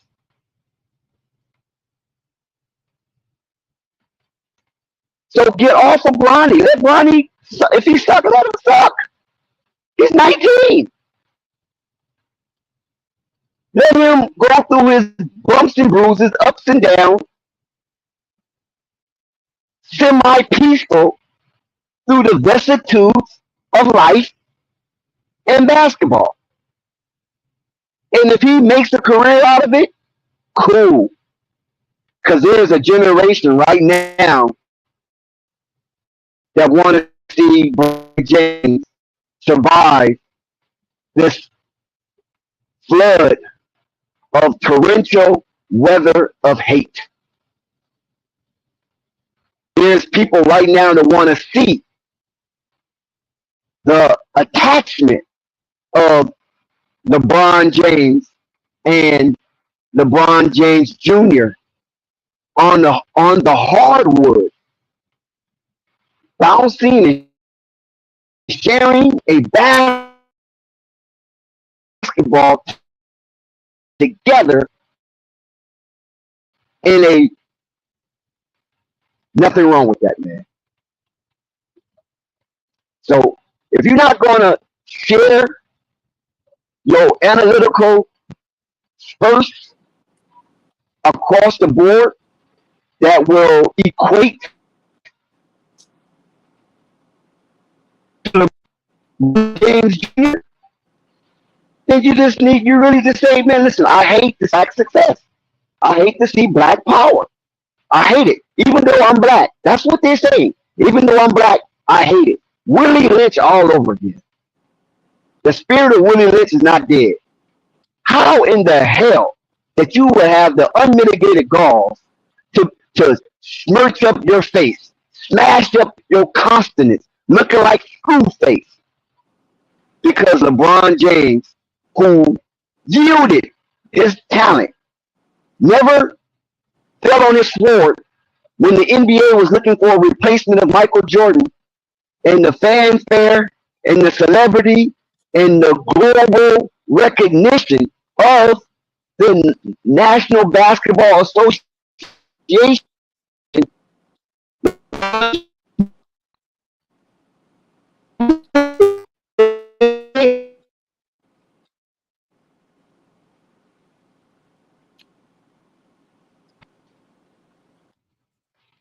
should not frown upon that. We should recognize it and accept it. I'm not saying you should celebrate it because if he's not your player and you're a fanatic for another player, then okay, cool. Take that energy and use it towards that player, but you don't have to show a vicious hate and vehemently hurl insult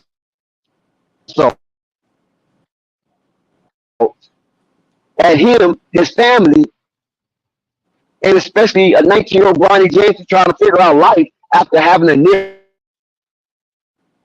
near-death experience. How? It's not fair, man. It's really not. And LeBron is not my guy. That ain't my guy.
Mic check.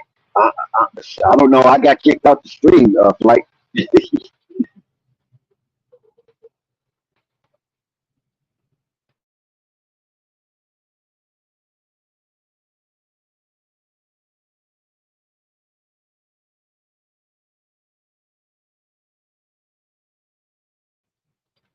mic check.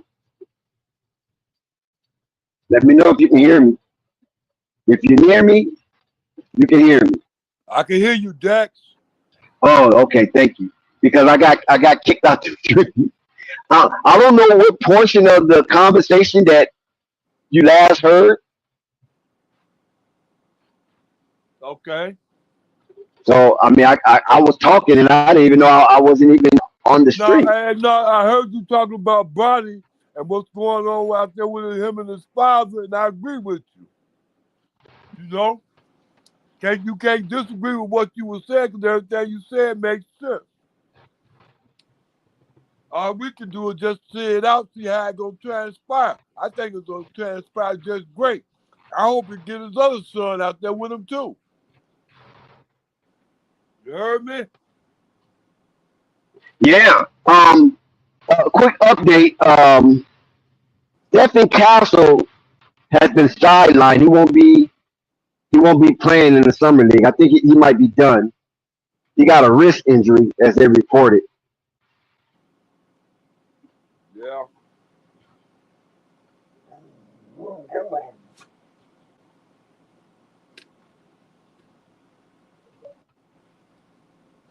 I'm trying to get back to the game. I know it was halftime when I last checked.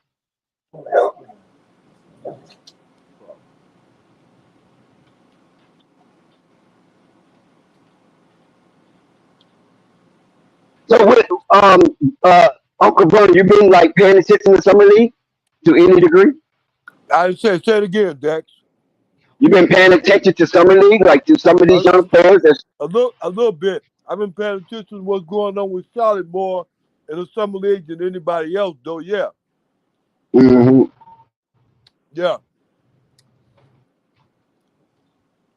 I'm kind of worried about their number 6th overall pick. Well, with me, Dak, so too many other NBA teams interest me. You know what I'm saying? Besides Charlotte and the Chicago Bulls, you know what I'm saying? They ain't, you know. Hornets is pulling away. They're pulling away from the Denver Nuggets as we are past the halfway mark in the third quarter. 49-43 Charlotte. Yeah.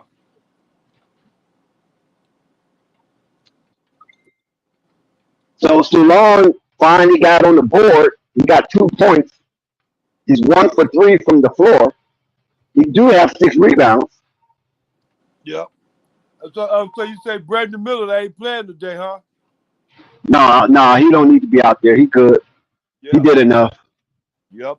I think Brandon Miller just wanted to show his loyalty and get Charlotte Hornets off to a great start under the new leadership of Charles Lee.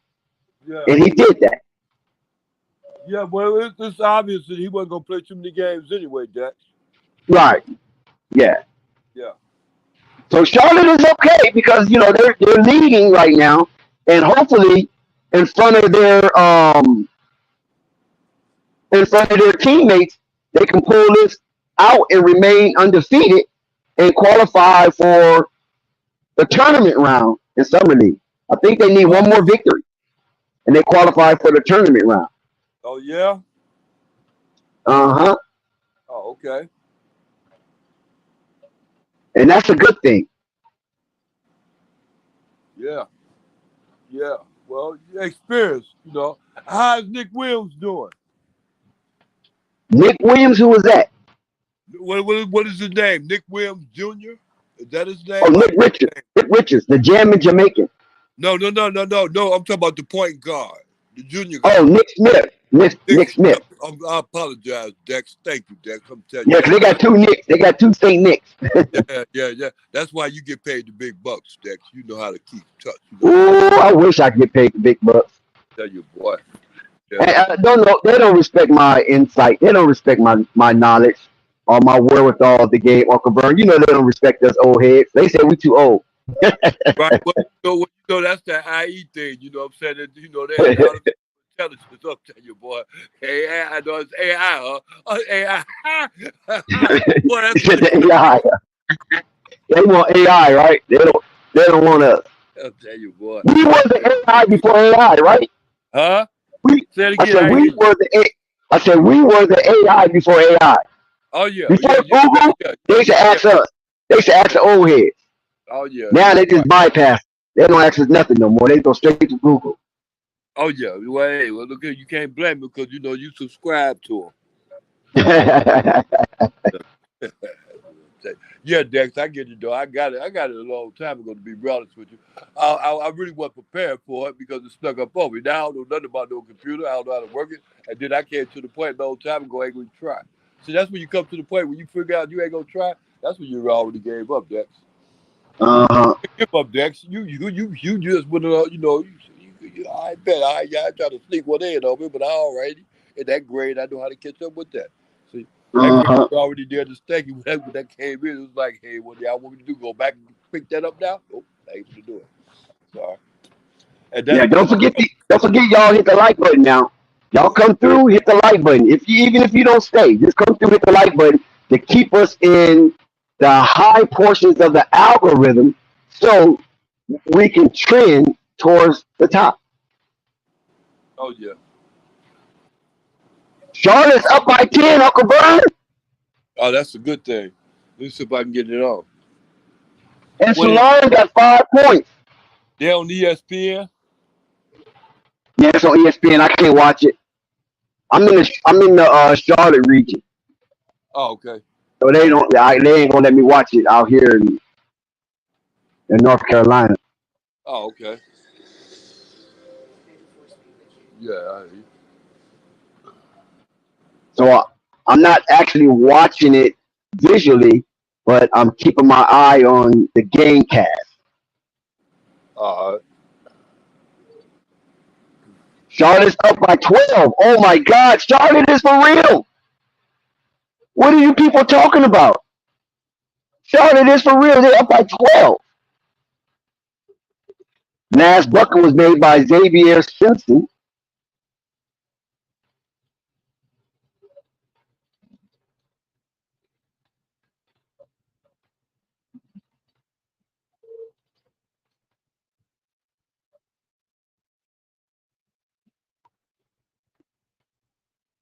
So Charlotte has the lead in the ball after a leaky black defensive rebound. Now let's see if Charlotte can enhance this lead and put more separation between them and the Denver Nuggets.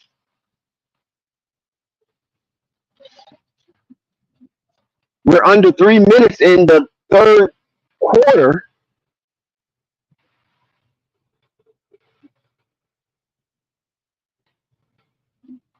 And there's official timeout.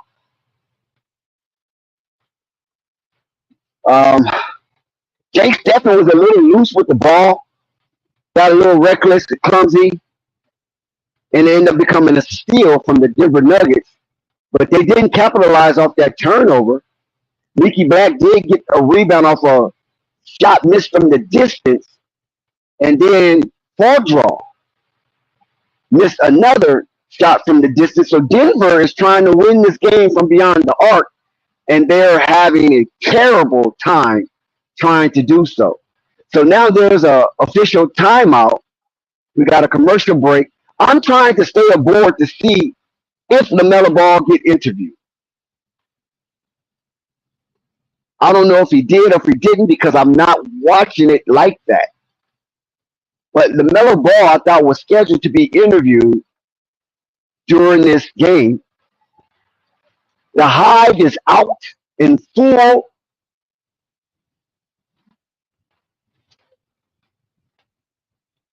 The Hive is out in full metal jacket to watch these first rollout edition of the competition of the Charlotte Hornets, the Summer League team. This is the first edition that Jeff Peterson and Charles Lee have rolled out for America and the world to see. Summer League edition of the Charlotte Hornets as they ran ramshack up in Stocktown in the California Classic. And with that zeal and momentum, they brought it all the way down to Sin City, where it's 118 degrees Fahrenheit. You can cook an egg on the concrete. Down to the Thomas Mack Arena in Cox Pavilion, and they remain undefeated as Summer League continues to roll on, and the Charlotte Hornets is the talk of the town. Outside of Bronny James, you got the Charlotte Hornets Summer League as the talk of the town. I wouldn't be surprised if the Charlotte Hornets win this Summer League tournament. They might have a ticker tape parade. What you think, Vern?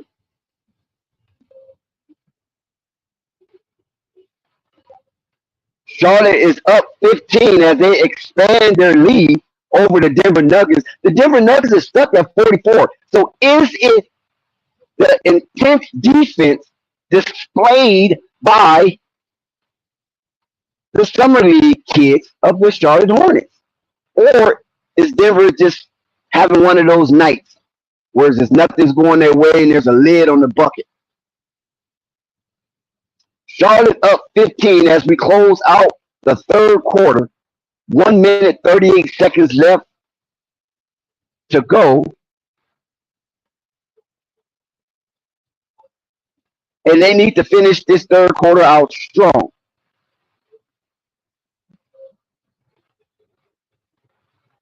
For Dolls of the Charlotte Hornets hit from distance to stretch out the lead for the Charlotte Hornets.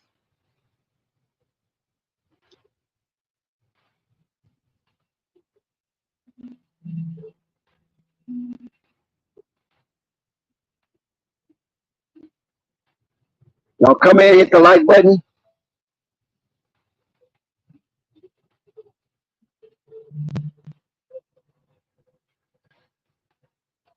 As we witness the Charlotte Hornets are currently destroying the Denver Nuggets.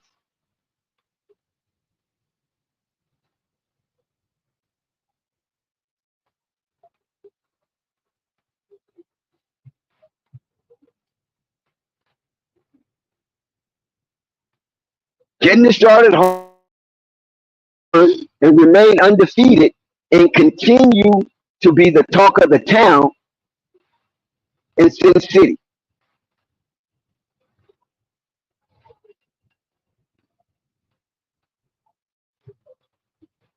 There was no Brandon Miller playing today, but Tidjane Salaun is in uniform and has logged minutes in the game today.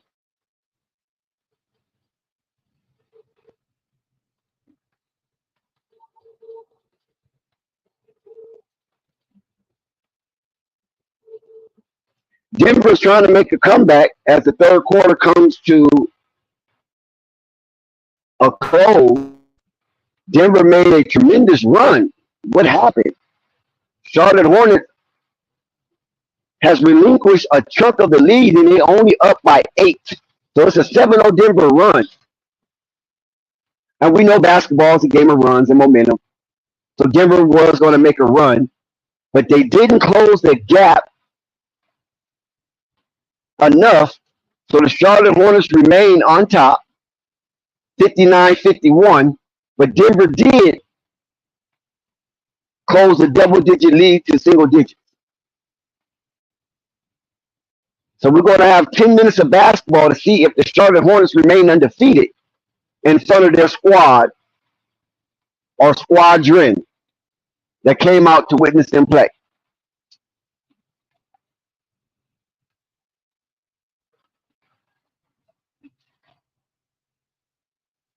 Looks like everybody disappeared on me, huh? That's how y'all do me. So we're at the end of the third. Well, let's go over to some box scores.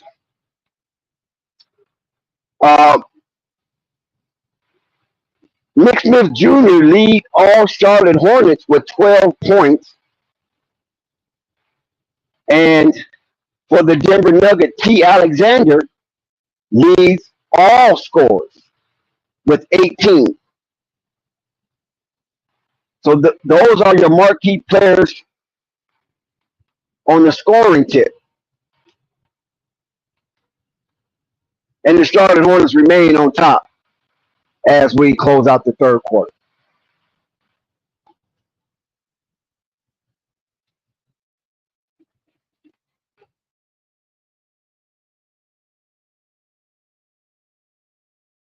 Please subscribe to Flight Sports TV, hit the like button, and leave a comment. Yes, hit that like button. Yes, subscribe. Be a part of the action. Be engageful. Put some skin in the game.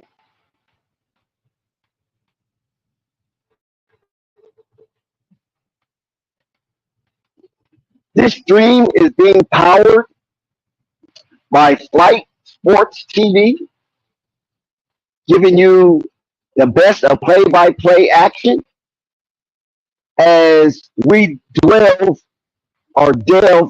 deep into the spirit of the Hive. Last season at this time, Buzz City was fractured and divided based on the number 2 overall pick, Brandon Miller. The Hive was sliced in half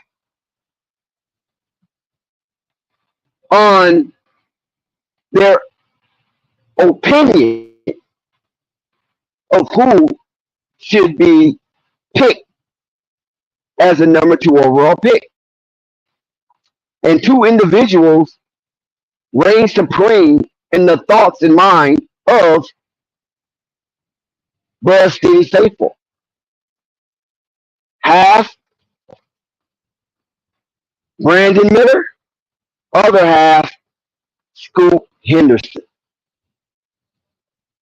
And it appears that the Charlotte Hornets made the right pick.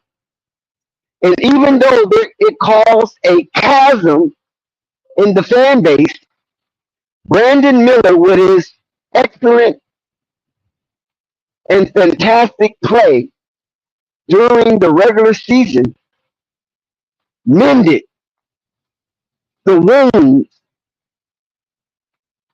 of the disbelievers.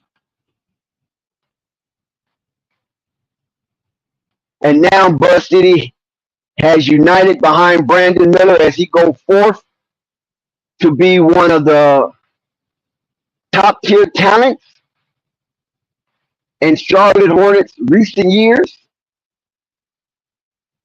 In the last draft or last draftee of Michael Jordan. So he will live in Charlotte lore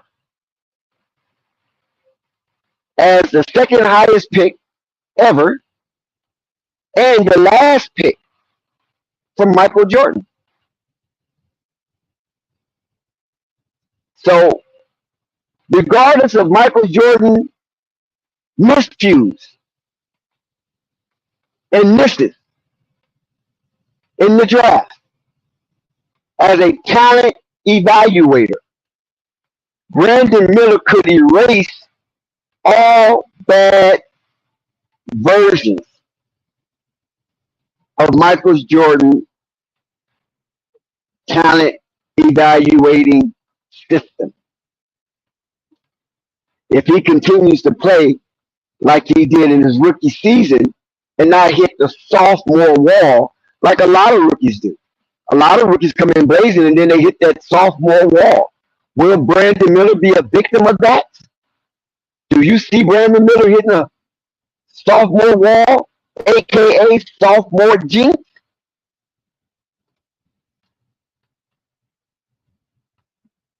That's something wait to be seen. If he can crush and break that cycle of the sophomore jinx. We did witness Lamelo Ball not hit the sophomore jinx because he became an all-star in his second season with the Charlotte Hornets. So it can be done. It can be done. So it's 50-50 on how this thing could turn out. Now we're venturing off into the fourth quarter.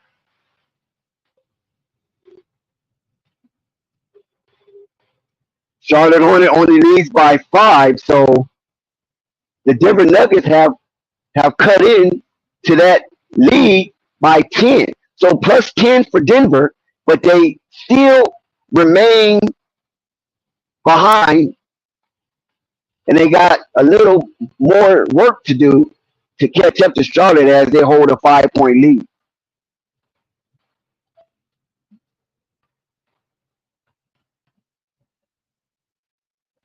So the number 6 overall pick, Tidjane Salaun, hasn't really mounted up to much. He logged so far 13 minutes and got 5 points. But he's been active on the rebound, though. He has 7 rebounds, and he leads all Charlotte Hornets in rebounds. Him and Jake Steffen, who's the center.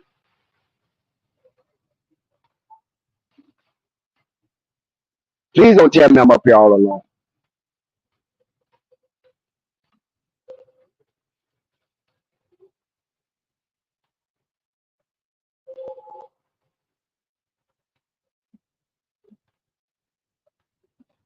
So how do y'all feel about the number 6 overall pick? You think so far it's been justified with his performance and output to be a number 6 overall pick? or you think more work needs to be shown and results needs to improve before you stamp him as a justified pick at number 6 overall in the first round?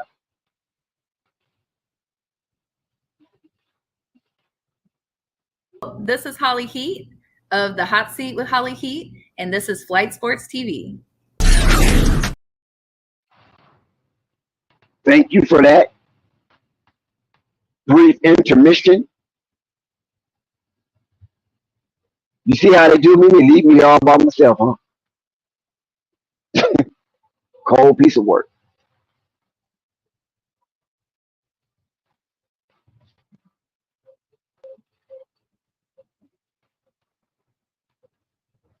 So the Charlotte Hornets is holding the fort down. Denver's trying to make their run.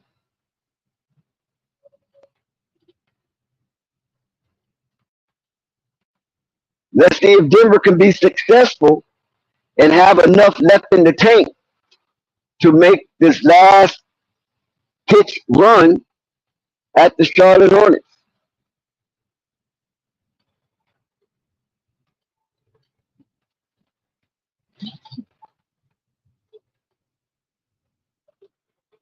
I mean, Denver will want to come in and spoil all of the tension that the Charlotte Hornets have been getting thus far in the summer league and shift some of that attention their way.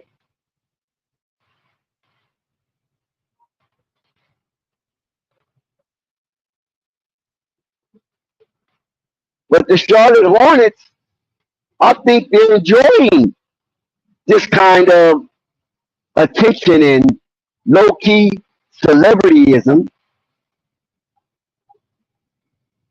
by showing up with a new face framed with championship pedigree.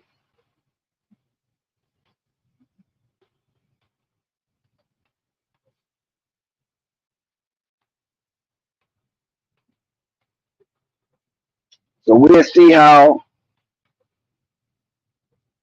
the Charlotte Hornets holds up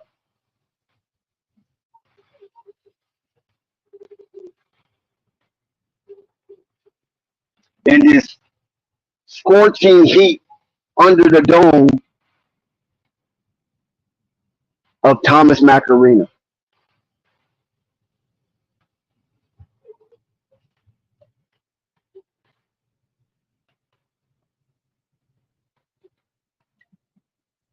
You guys already know that I've been a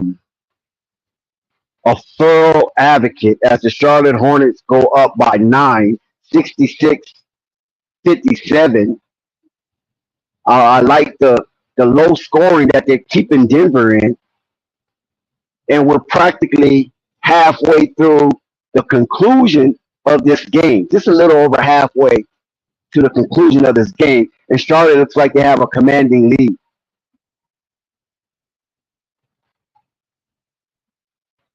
But you guys know I've been a strong proponent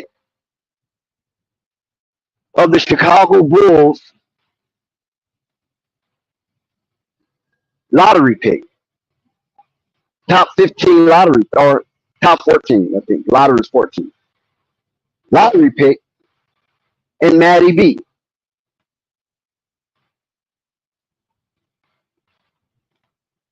I felt that Mattis Buzelis was a solid player coming out of the G League. And right now, as we speak, his stat line continuously to show mad improvement. Something I expected. I don't know if he have any highlights for the game, but he's only shooting 25% from the distance. So he's going to have to work on that. But he is shooting really good from the floor, 42% from the floor. So that's good for the rookie.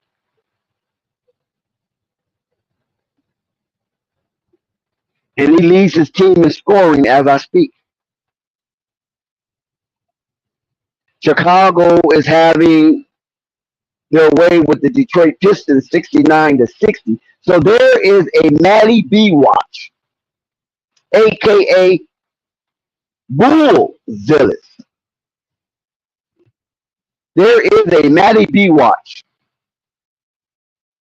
So far in the summer league, you had some pretty good standouts in Reed Shepard, Mattis, Bullzillis as one, and Dalton Connect.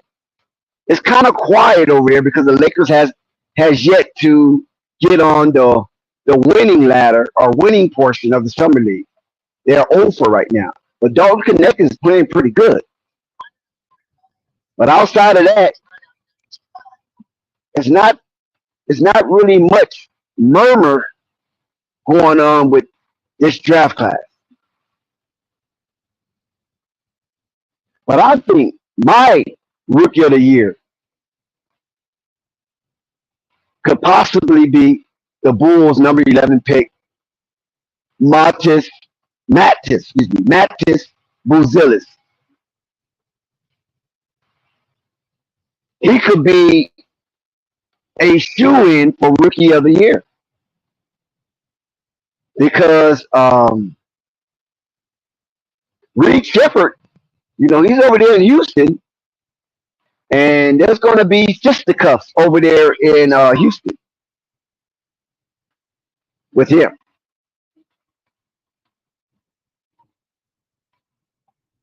So it's not going to be easy for Reed. But what Mattis brings to the Chicago Bulls, the height, length, athleticism, is what the Bulls need. And that's why the Bulls might have got the real steal in the draft. It might not be the Los Angeles Lakers with Connect 4. It could be Matty B. Because his stock and his name is ringing bells like the hollow moon.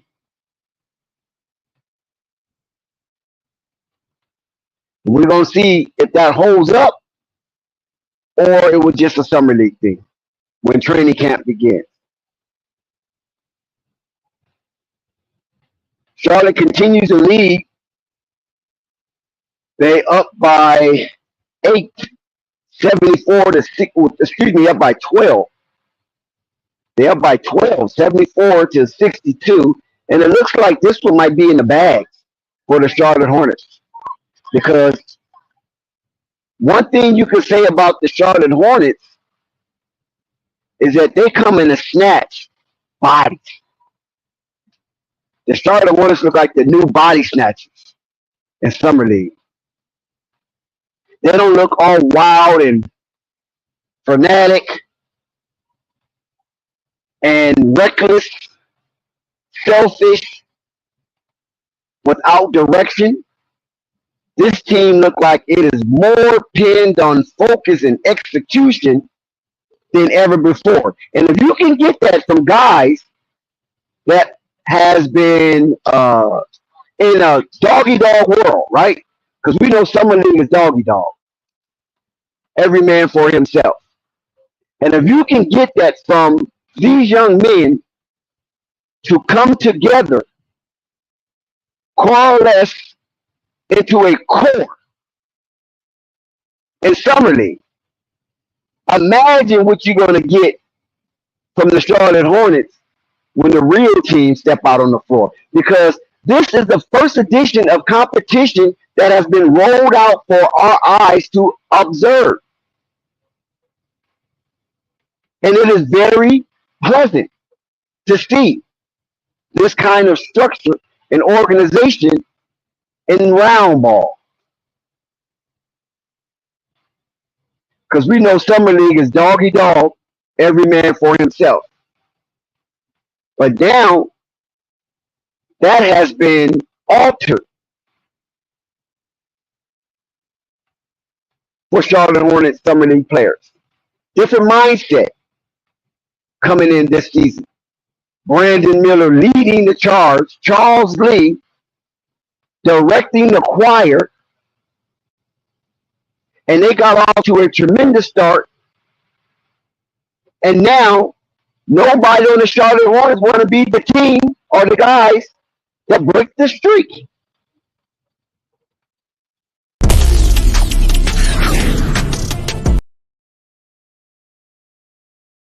What up, y'all? It's your man, Freeway Ricky Ross, and you looking at Flight Sports TV. Don't turn that channel. Do you want to be a part of the team, the 5 players on the floor? If you the Charlotte Hornets, when that final second ticks off and the horn rings and you're down, and there's no way you can come back and there's nothing you can do about it because game is over. Do you want to be those group of 5 guys on that floor when we're witnessing Charlotte Hornets just trouncing through the summer league? How would you feel blowing an opportunity to go undefeated regardless of the competition? We know this is exposition play. We understand that.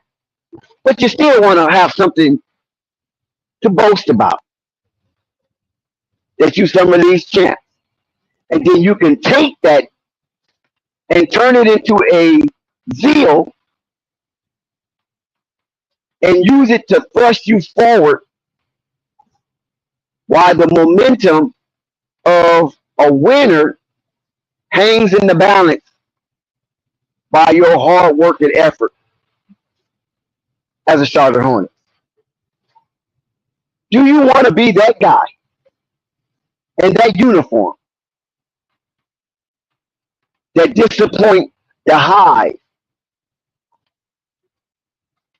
and let the hive down when you return back to the Queen City? Charlotte Hornet is up by 15, 77-62. The Denver Nuggets look like they're going to surrender this here game. We got 2 minutes of basketball left to play.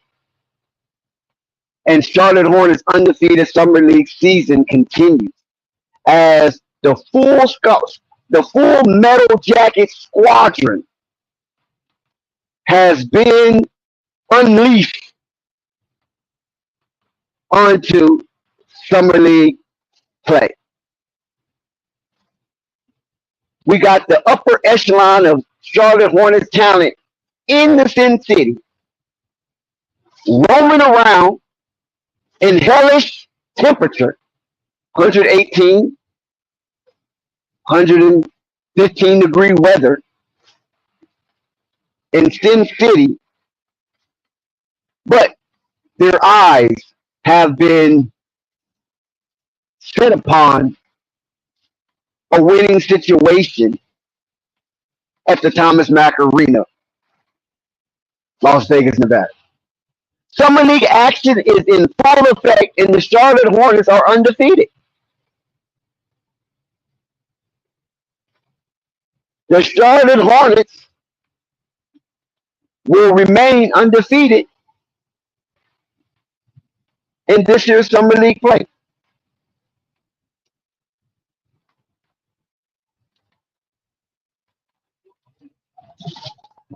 Could y'all imagine that? How many of you guys had an inkling that the Charlotte Hornets would be undefeated in the Summer League? I sure didn't. Because after watching horrible basketball behavior from the Charlotte Hornets Summer League team, I thought it could be more of the same. But woe is me, the cynic. Woe is me, the pessimist, Woe is me, the disbeliever. I won't consider myself a naysayer, but I just didn't believe Jeff Peterson and Charles Lee together could brainstorm a roadmap and become Summer League top topographers here in Sin City, Las Vegas, Nevada. I didn't believe it.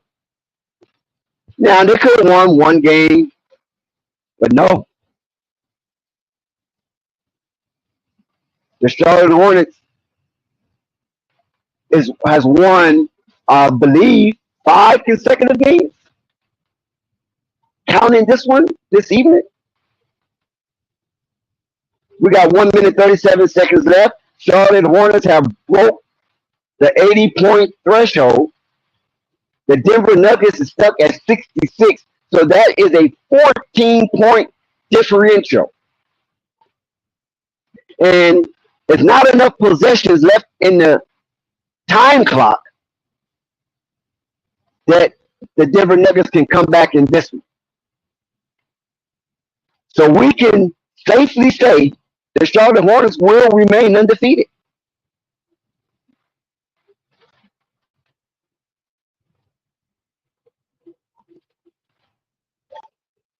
And I think that's a good thing.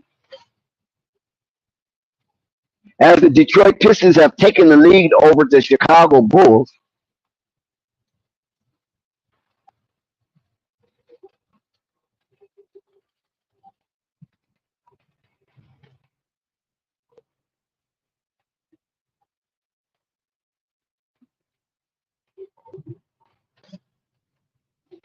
so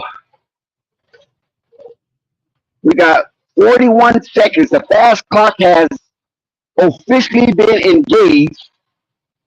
41 seconds left to determine Charlotte Hornets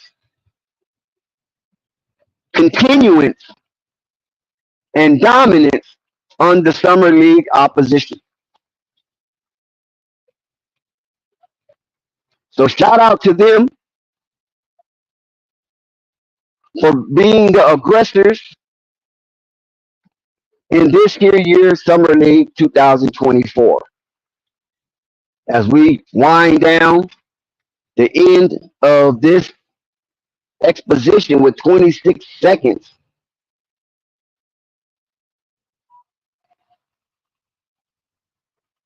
and Charlotte Hornets has a commanding lead, 80-66.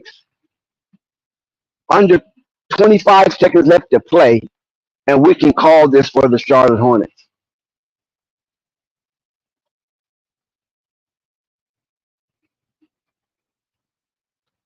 What a terrific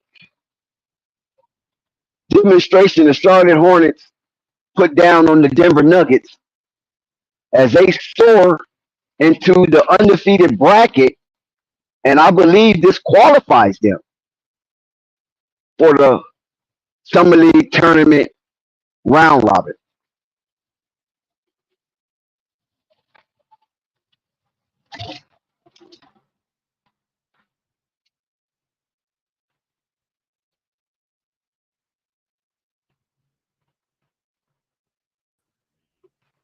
We got Purple Baby in the building.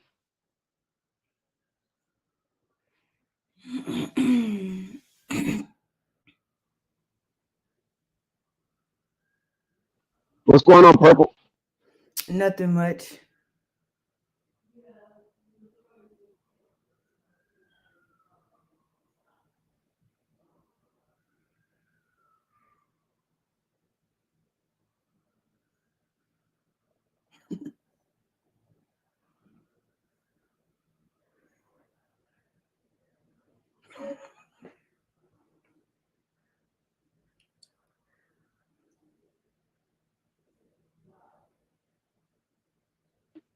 You want to talk to the people? I'm observing something. You need a segue? Because the Charlotte Hornets Summer League team is undefeated. I mean, What you think about it? You might not put too much stock in it, but just as I an mean, competitive exposition, I just don't understand because I seen that they bought Seth ex, back and they exhibition. got Taj. I don't understand. Like I don't understand. That's all You don't I'm. understand how they rolling him out. I don't understand. Like you drafted a guard this year. You got Nick Smith in the G League. You still got Cody Martin on this roster. You still have Nick Smith on this roster. You bought back I can't think of his name. I think they from that OKC trade, it's Trey only Man, Trey one Man, left. Yeah. Oh no, it's two of them left then. But not Trey Man. Michik, talking about Michik. Yeah, they brought. I'm just like, what are they doing? Like, I don't understand what they doing. So Interesting. it's So it's you hard. got faith of a mustard seed.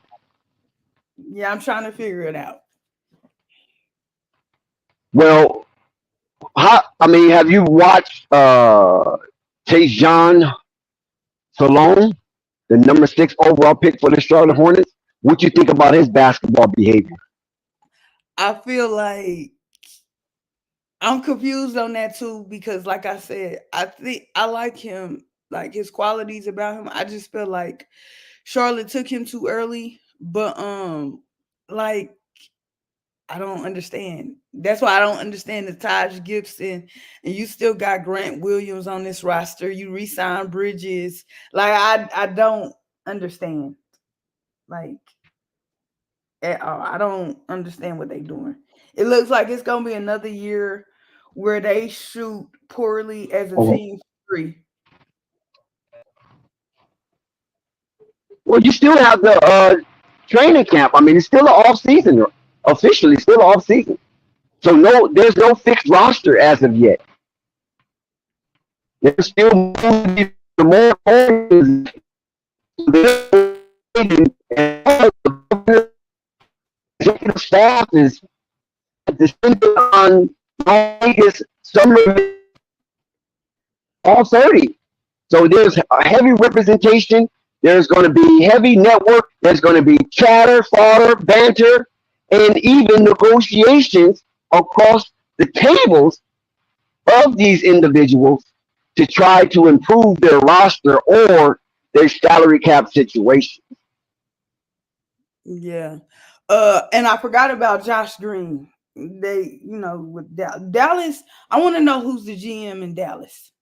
Because Lord Jesus, they Oh, doing what's his name? Yeah, what's the dude name? It's a brother. It's a brother GM in Dallas. a show just I forgot his name. I'm sorry. because I'm like, dang, like, but I just like I get the Josh Green thing because like I said again, prior to the draft and on draft, the day after the draft, rather, too, when I had came over here, they needed perimeter shooting / scoring, but they also needed defense. Then they needed somebody at the four that can rebound, but they also needed the shooting, I would say, or you can say scoring, whatever you want to do there. They needed that. They needed, somebody that can hit a three. So like Josh Green kind of do that. That's what Seth does. I just, you know, Well, you said they needed more youth in those areas. well, not youth, Because like, Seth is an old head. huh? I mean, Seth old head. He only gonna be able to move and do so much. You know what I'm saying? His Yeah, output is gonna be limited. Now, Josh yeah, Green, that's a little different story. yeah. I see him as a perimeter defender. I think he about 6'4", 6'5". I think he's 6'5" actually. I liked him, but I was like, okay, that's cool. They kind of solved the big issue. But now when I say I'm confused, so it's Nick, I was gonna say Nick Little. Is Nick Smith Jr. going to stay in the G League? Because you have to remember Cody's under contract. Nick Smith is under contract, and then they bought Seth back for a year, and then they got Josh Green. So I don't understand what they're doing there. I wouldn't be surprised if they move away from Cody Martin. I wouldn't be a nick of surprise. The only probably reason why he's still there because they probably couldn't put a good enough package together. They wanted to go ahead and draft and see where everybody lands, and then maybe they can decide what kind of package they want to put together for Cody Martin. But I don't see him staying there. If you're going to get rid of Kelly Oubre, why the hell are you still holding on to Cody Martin? Right. And I agree with you, but they still have a problem at just with the guards. Period. Like I know KJ is gonna stay in the G League. I do know that. You still got so just the guards. Period. You got Josh. I don't think Cody Martin's the guard, but like I said, Cody Martin, Josh, Cody, Trey Man, the man that I named that I can't pronounce. Like I said, KJ staying in the G League. We know Lamelo starting, so we're gonna leave Lamelo out. And then I was thinking of one more person. I can't think of the last person I was thinking of. I don't understand. Like Leaky Black? I wasn't even thinking about Leaky Black because I think he's staying in the G League also.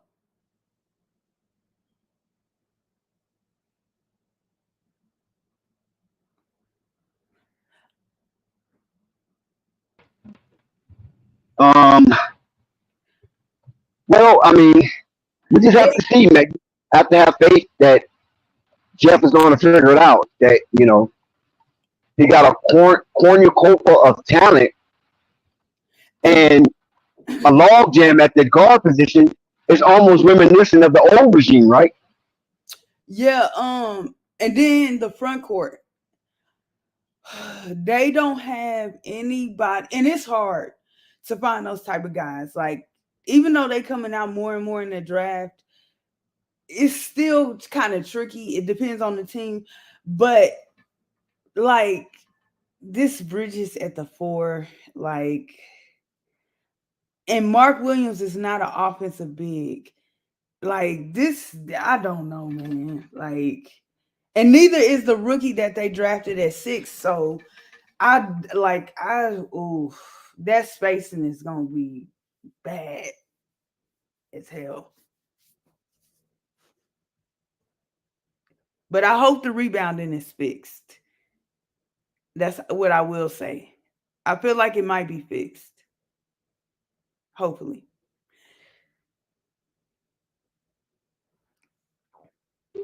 Now, what makes you think the rebound might be fixed? Just because I feel like that's one thing that the rookie can be really good at. Tidjane, I think that's one thing he can be really good at right away.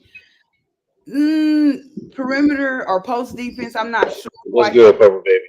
Hey, how you doing? So I'm good. So hold on, let her finish. Out. Okay, what about Tidjane? Because he nailed a double today. I think his first double in summer league. Yeah, I think he had 12 teams.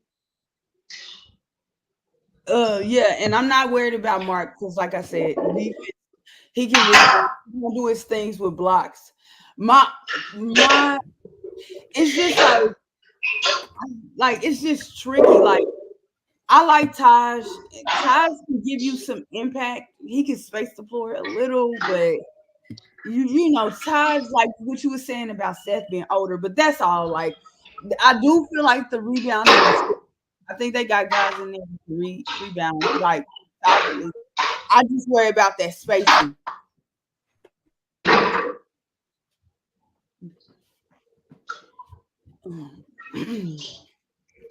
Yeah, we got Murgot and Big Al in the building. Salute to the brothers. What's happening? What's up with you? What's up, Big Al? What's going on, Murgot? How you doing, man? Chilling. Oh. Okay, so what you think about everything? What's going on, Purple Baby? What's up? All right. What y'all think about everything? I mean, I said my little piece. I'm trying to figure out this roster. That's all. Okay. That's all. Well, I'll since y'all don't have a lot to say, I just start with what I want to say. So Tidjane Salaun had a double-double tonight Mm-hmm. on just 18 minutes. That's pretty good. That's not bad. 18 minutes. That's actually really good. Yeah, that's pretty good. He sometimes plays out of control, but I think it's not. I mean, he can change it up a little bit and play under control too. So I'm happy to see that. I don't know why. I think he started tonight. Is that the case, Margot? I think he started, right? So Yes, Yeah, he started. He started. yeah, he played 18 minutes. And my thing is, I think they took him in and out of the lineup. He probably should have stayed in the lineup. I don't know why they took him out. I guess because of some mistakes. So, but I mean, he looked overall. I felt like he looked good. For just 18 minutes, it's a double. Nick Smith, I think he did okay. He just, he's just out of control sometimes. He needs to be that small two guard that's a spark plug off the bench eventually. He might not be playing because he's third in line right behind a couple guys. But he did okay too. You know, he scored, he got 18 points and 5 rebounds. And my boy, Brandon Miller, he didn't play tonight, but he did his thing when he did play. And I also saw, I did like that virtually the whole team was out there tonight. I like that. They all supporting each other. That's good, you know. A lot of young cats.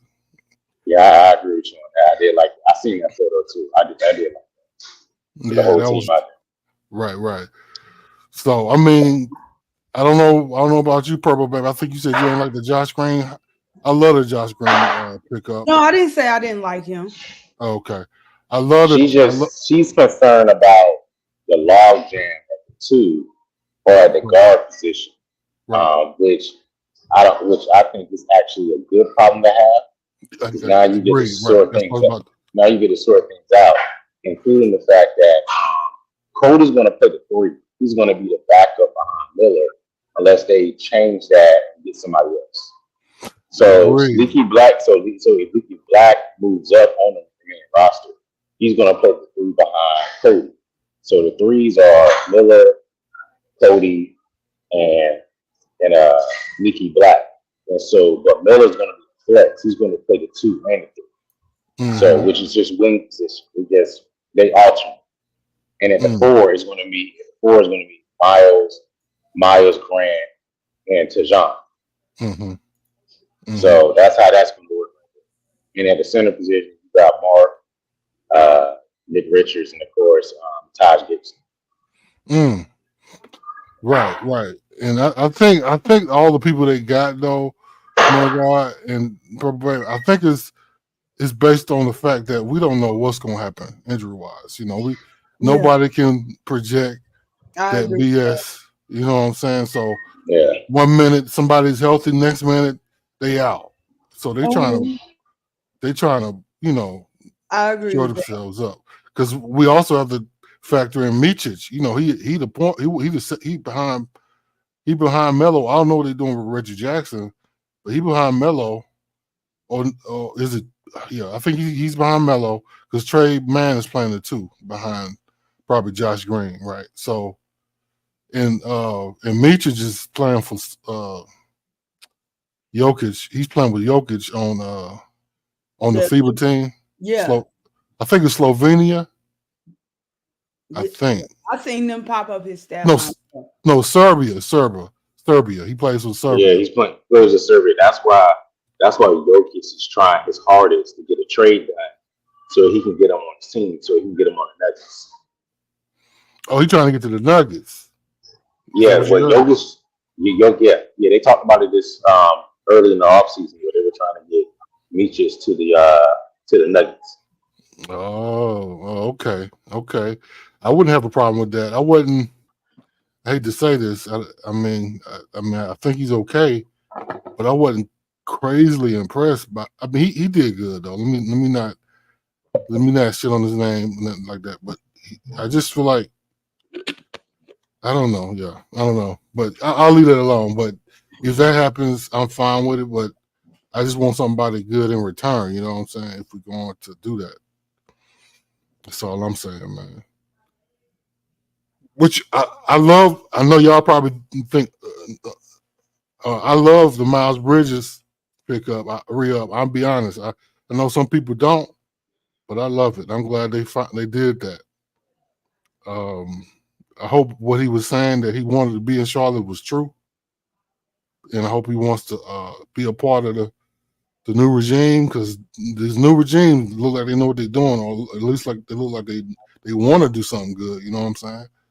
So yeah, this is looking good right now, man. I hope all this, because the summer league team is what, 5-0 or 4-0 or something like that overall. I think it's 5-0. So yeah, you correct, big ass 5-0. Yeah, so we got something to look forward to, at least. You know what I'm saying? Tidjane is third off the bench at power forward, though, even though he was sixth. But he can make a move and move past Grant, or even be the backup center. No. Okay. Nah, he's not going to be backup center. So what end up happening by the time he develops, you'll be moving off of Miles and Grant. Right. Keep in mind, the only reason I'm saying that is Charles Lee seems like the kind of coach that wants to have 3 out. No, 5 out, not 3 out, 5 out. That's. I mean, if he develops at an expedient pace, you could see him play the small ball 5. He's 6'9", 6'10" with a 7'3" wingspan. So yeah, he can do that. But right now, no. Right. He's not ready for that. Right, I agree. Yeah, I agree. But the one thing I do love about him, which I see why they got him, he's a work in progress. I think we all see that. But his intensity, how hard he plays, how active he is on the board, he at such a young age, getting 10 rebounds, 18 minutes. Imagine if you would play 20 plus. That's 14, 15 rebounds. Right. Possibly. So I see why they got him. Yeah, he's an active cat. Hey, Dex, you got somebody waiting in the back. I think it's Unstoppable. But he's here. Unstoppable is here. Yeah, he's waiting in the back, I think. No, he's here. He's on the panel. Oh, okay. All right. So yeah, I mean, I agree, Morgan. Yeah. If you look at his minutes, if they increase, he's gonna be effective and important. You know what I'm saying? Because he was 1 of 4 from 3 tonight. I mean, his shot looks fine. It looks like he can actually shoot. So he just needs more reps in game to really get comfortable. Because and I think something can be done with him. I'll be honest. He's not as bad as. No. People didn't like. Did you like the pick, Mirza? Purple Baby, number 6. Yes, I just felt like it was too early. I wish they would have traded back. I'll just be honest. At 6, I didn't like the pick, but I've grown to like it because I like his personality, I like his intensity, I like his plays, I like his fit, and I see the potential that he has. Personally, I wouldn't mock it, but it is what it is. Personally, you wanted who again? Mata's player that was Bruzelis. Mata Bruzelis, or I wanted Zachariah, whatever that went to the Hawks. Okay, right. Yeah, I was thinking they were going to go with the point guard from because the talk was a defensive point guard or defensive, I guess, 2 beside Melo at the time. I thought they was going with the guy Sacramento picked up. I forgot his name, but he's a point guard, a taller point guard, right? 6'3". I think he's from Purdue. Well, not Purdue. I think you mean the guy that went to the Spurs and Stephon. Nah, he talking about the guy went to Providence. Yeah, Providence? Exactly. Oh yeah. Thank you, My bad. What's his name? Devin Carter. Yes, Devin Carter. That's what I thought because I knew Castle was out the question because I figured the Spurs would pick him up. That's who I wanted. But when we got to the pick, I was thinking Devin Carter. Thank God they didn't get Connect. I don't know if people wanted that, but I didn't want Connect. I did Why? want, Why you didn't want Connect? because I don't see him playing defense. I think he would have been. I don't see him playing defense. We already had him in what's the redhead, the guy that we just cut. All he do is shoot threes. Davis.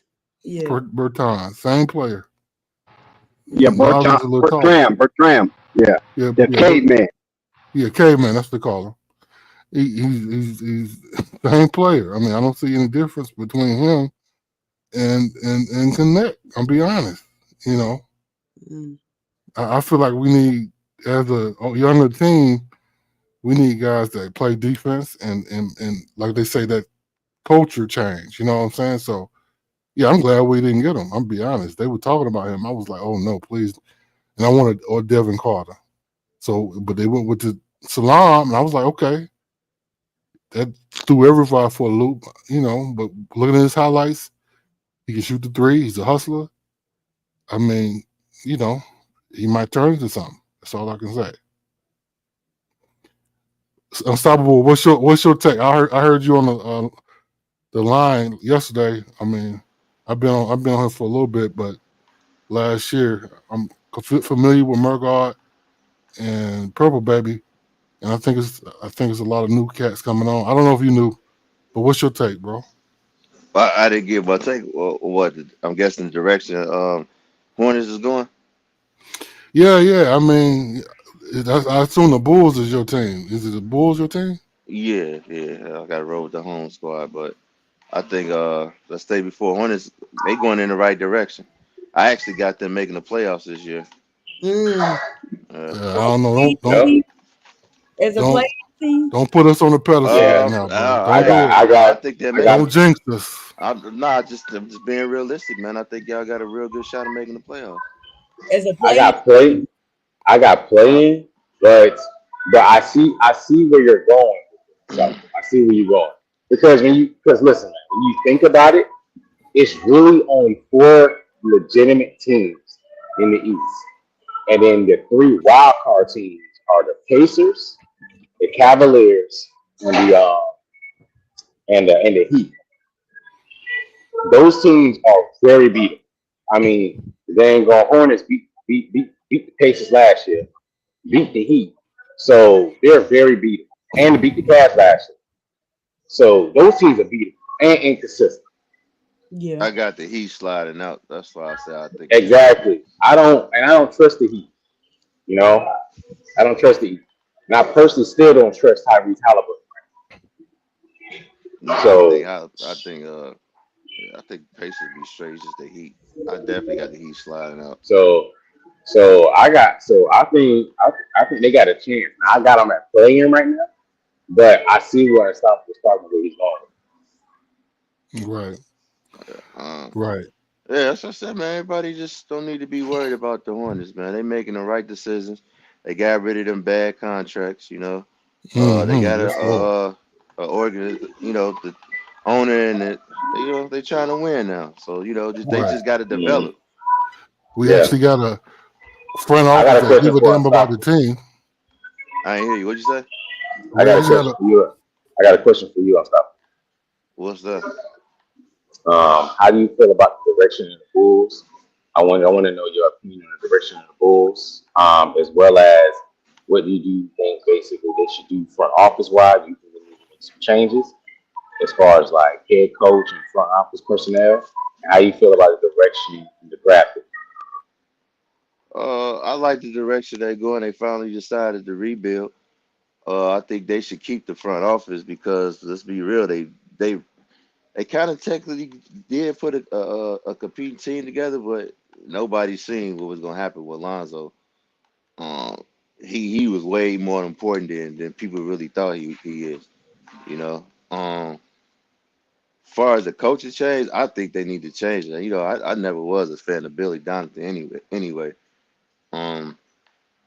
I would personally like to see them get somebody like Sam Cassell in there, or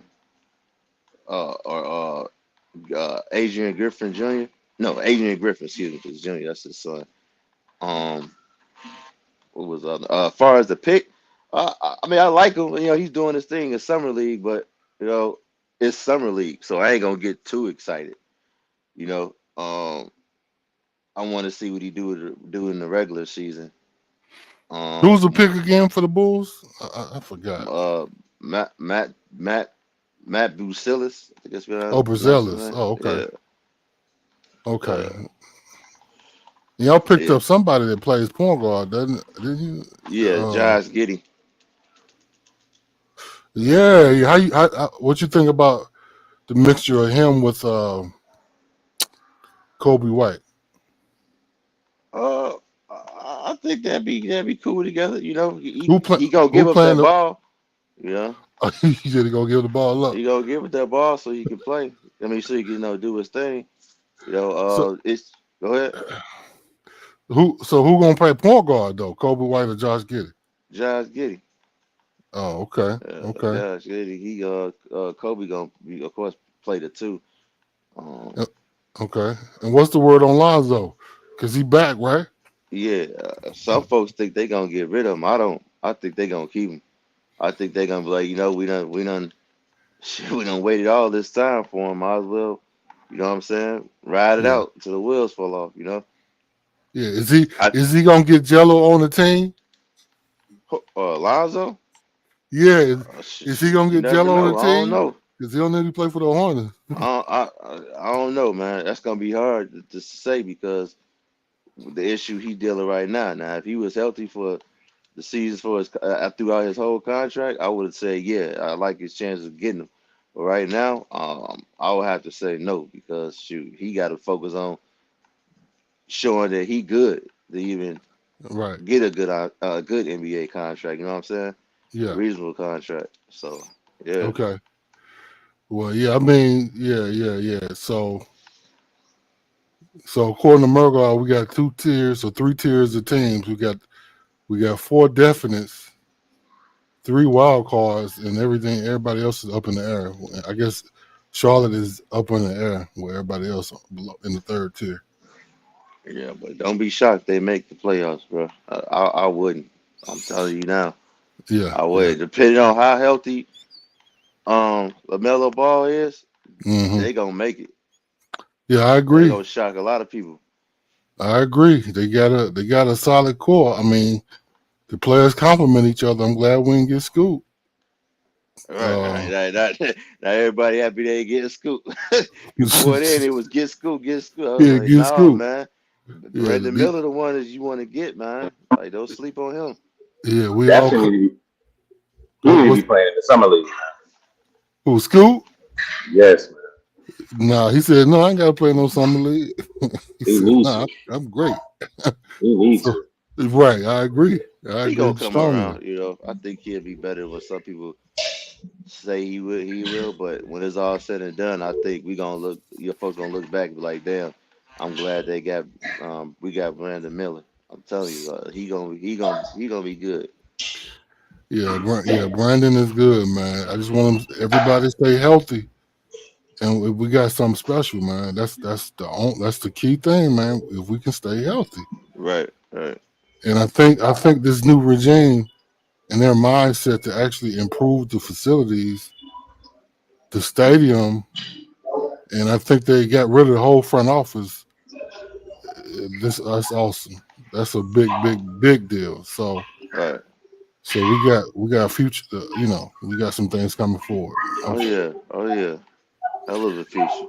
Yeah, hopefully we be on national TV more than once. I think you will this year for sure. Once y'all start getting showing that y'all here and here to stay, yeah, I think so.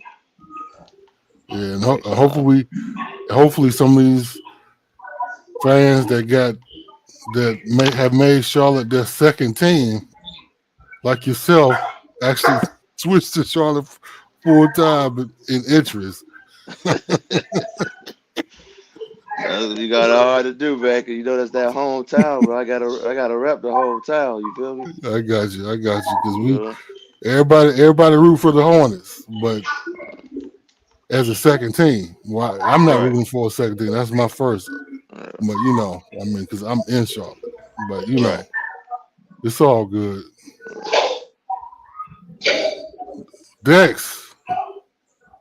Dexterius, where you at?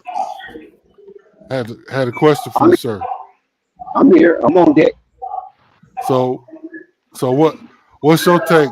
I haven't been listening, but what's your take on all the stuff Charlotte has done? What's your take, bro? Lakers fan. Oh my God! Dex is heartbroken about that Matthew Silas. Yeah, I wanted Charlotte to get Matty B, no doubt, because this kid is different. He's not your average white kid that plays basketball. He got a lot of grit in him. And it's cool he's over there in Chicago, so he'd be over there with Josh Giddey and So time out. Kobe I got a White question. and all of them. I got a question about Buzelis. So is Buzelis full-time power forward, your opinion? Is it full-time power forward? Is he? Yes, I think so. I think so. But I don't think he walks into a starting position because Patrick Williams is there. And he's another one that Chicago Bulls want to extend the leash to see if he's really going to culminate into something they felt that was going to be special. Because he came out of college, Florida State, as a project. But they thought this project will manifest to be the Claw 2.0. And unfortunately, it didn't. But at the same time, they saw enough of Patrick Williams to extend him into the future of the Chicago Bulls timeline. So Matty B, he's going to have a little competition right there for occurring minutes from Patrick Williams. But he's going to get some substantial amount of time on the hardwood. But I don't think he's going to come in and start unless injury occurs. Now, for the Charlotte Hornets, this guy, Tidjane Salaun, comes in as an enigma under a shroud of mystery. I don't know anything about this young kid. All I know, he's young, he's tall, and he's from France. And right now, people are hanging on to the French invasion like they was doing with the Canadian invasion. It almost seemed like reminiscent of that when a lot of Canadian players were just flooding the United States Basketball Association. Now it seems like it's the French. So here comes the French invasion. So I don't know if that's what allowed Jeff Peterson and Charles Lee to decide to get this young fella at the high pick number 6 and then come roll him out slow in summer league. I don't know if that was a plan or it just happened that way. Serendipity. I don't know. But I just felt they should have got Matty B. Now, it could be a conflict of interest with Charlotte taking the number 6 pick and Salaun over Buzelis because Buzelis and Brandon Miller had a few choice of words last season when they had their encounter. And Buzelis shot that terrific shot over the outreach hand of an tremendous defensive effort by Brandon Miller to clear Brandon and win that rookie challenge to go into the championship. Brandon was salty about that because Brandon plays with pride and he felt that he did everything right to deter Buzelis from shooting that shot, but he cocked back and shot it anyway with confidence, and it just happened to go all panties, no draws, and Brandon Miller was the victim of that and kind of trash talking. So I don't know if that interfered with him being a Charlotte Hornet or not. Or it was hands off. He's from Chicago. He's been in Chicago's uniform. So now I gotta. So your take, I get what you're saying, but now sometimes I wonder if they really are tanking because the talk before the draft was they were going to take a break and try to not necessarily push themselves to win. I mean, they want to win, of course, but they don't. They're not sure about right now. They're trying to bring Charles Lee in, right? So that was the talk. But the moves don't say that. The moves say something different. Well, But now, what? okay, 1 second, Purple. I'm gonna let you go behind me. Big Al, what happened was Jeff Peterson gave an interview, and they asked him about the sudden success after the trade deadline when he got those players from OKC and got Grant Williams from Dallas with the PJ Washington trade, et cetera, et cetera. And Jeff Peterson straight up said, "Hey man, we wasn't doing that to be good. We did that to be bad. It just so happened we got good because the players that we traded for was itching for the type of minutes that they wasn't getting that they was getting now, and they were, was going out winning games. And so from that, it was an appreciation. And this kind of turnaround in the culture of Charlotte Hornets end up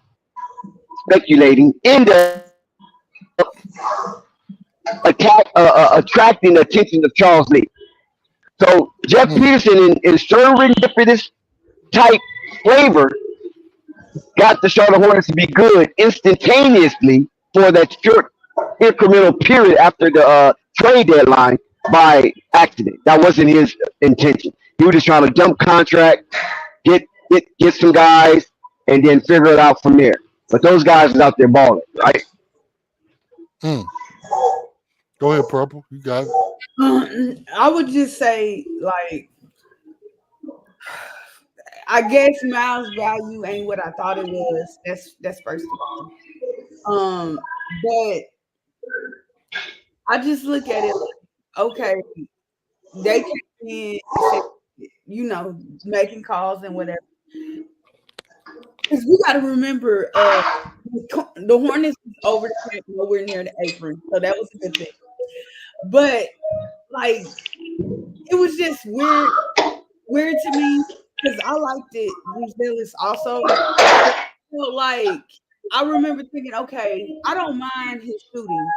I know he got hurt in the G League, and then after he got back better, he just wasn't.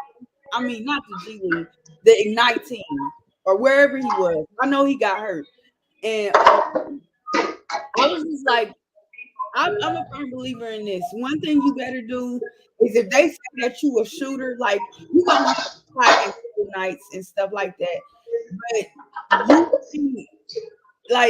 you kind of can't shoot poorly. My concern is still the same. I think outside of him being young and stuff like that, Bruce Ellis, he's going to get killed by it. He's out there with Julius Randle. I don't even think he's gonna rebound well. I think people are mesmerized with his ability to shoot. And so when you look at a team like Charlotte, where they struggle as a team from the 3-point line for 4 years, since LaMelo's been there, I think that's why a lot of people wanted him on this team, or even a guy like Dalton Connect. Same thing, the fact that he could shoot. I didn't have a problem, but I was looking for more of a, because I kept forgetting about Mark. But at the time, I was like, okay, no, they need to fix the defense first. So get somebody out there to defend, and it might be easier with the new CBA rules to go out and get some guys that could just shoot and whatever, which is kind of sort of what they did. They did there, but it's just weird. Like, I'm still a tad bit confused with like I said, with Miles Bridges coming back. What?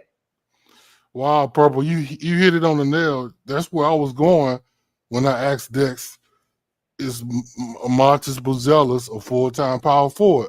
That's exactly where I was going, because the Hornets are notorious for having small power forwards that don't rebound that well. So if Tidjane checks out, which he had a double-double tonight, he might do that. He might check out. and he's a solid rebounder. We need power forwards that can Right. rebound well, I and don't he see can. him playing no power forward. Who? You don't see who playing the power forward. I'm saying Matas, yeah. Oh, I He's don't see I him playing a playing three. no. That's He what I playing. He was playing saying. a three. I don't either. Playing a I don't three. see Buzelis playing power forward. So that might have been the decision yeah. factor that Jeff Peterson made to say, I'm going with Salaun. But Right. okay, with that in mind, because I like your track of thinking. Brandon Miller playing the two. So what I don't understand, like, because Miles ain't a defender like that too. Y'all still saying like y'all wouldn't have took him, Who? especially if Brandon Miller is gonna spend a lot of time at the two this season. Who you talking about? Montes. I mean, they could have, but I mean, that's the thing. It's like they could have, but obviously they saw something different in Tidjane. I mean, the thing that Monty doesn't have that Tidjane has is he has the length, he has more high upside athleticism, including he has better defensive instinct, and he's a better rebounder. Montes is a better scorer right now, but the thing is, the scoring is the easiest thing to develop in the NBA. You can't teach motor, you can't teach effort, which Tidjane has more than a lot of these players in this draft.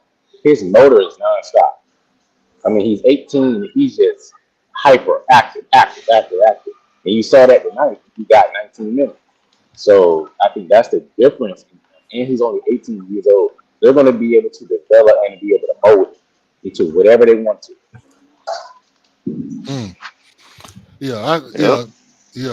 Dex. I mean, I know you want to Buzelis. I'm not sure he's a power forward or can even really play that full time or not even full time, but part time. And also too, I started to trade Lamelo. And also too, just to add, the reason why you keep Miles is because of the fact that you're developing Tidjane. So you need someone to fill in that spot until he develops. So by the time that contract is up within 2-3 years, you can move on from Miles and you can slide Tidjane in that position at the four. Right, and let's say this though, Murga, let's not shit on Miles too much. I'm not talking bad about Miles, but that's the game plan they have. They're planning for right now and the future. They're doing both simultaneously. Yeah. They're planning for the future. Which is something that Mitch Kupchak did not do a great job of doing, which is knowing how to get collective talent that you can stabilize yourself right now while also having the talent to build yourself for the future 3-4 years down the line. So Jeff Peterson is able to do both simultaneously, as well as he has a better staff with Charles Lee as the head coach to develop them. So we're going to see a similar system like the Boston Celtics and the Spurs with the developmental aspect of the team now, because we got Charles Lee as the head coach. That's the difference in this team that's going to be going forward. Yeah, I agree. And Miles, he can play the small forward. I mean, in college, the way he was playing, I thought he would come to the league and play small forward and not power forward. I knew he could play power forward, but I felt like he could play small forward. But so he might actually do that, in the next coming future. I mean, in the coming years, and Tidjane plays that power forward, and then Josh Green comes off the bench. I mean, who knows? I mean, but like you saying, Murgal, we got options, right? We got options. We got guys that can do something now, and then later on, guys developing the position that they ideally fit in. They can start like Tidjane. So, yeah, this regime's know what the hell they're doing. Thank God. The Hornets have finally figured it out. Let's standing ovation for the Hornets figuring it out. Wow, this is ridiculous. Al, don't get beside yourself. I ain't getting beside myself, man. Like a lover. Hey, don't start no bullshit. Don't start none, won't be none. Don't mess with me, dude. The Hornets have finally figured it out. We don't know that just yet. Wait till after training camp. Let's see if they can start the season out 5-0 or something.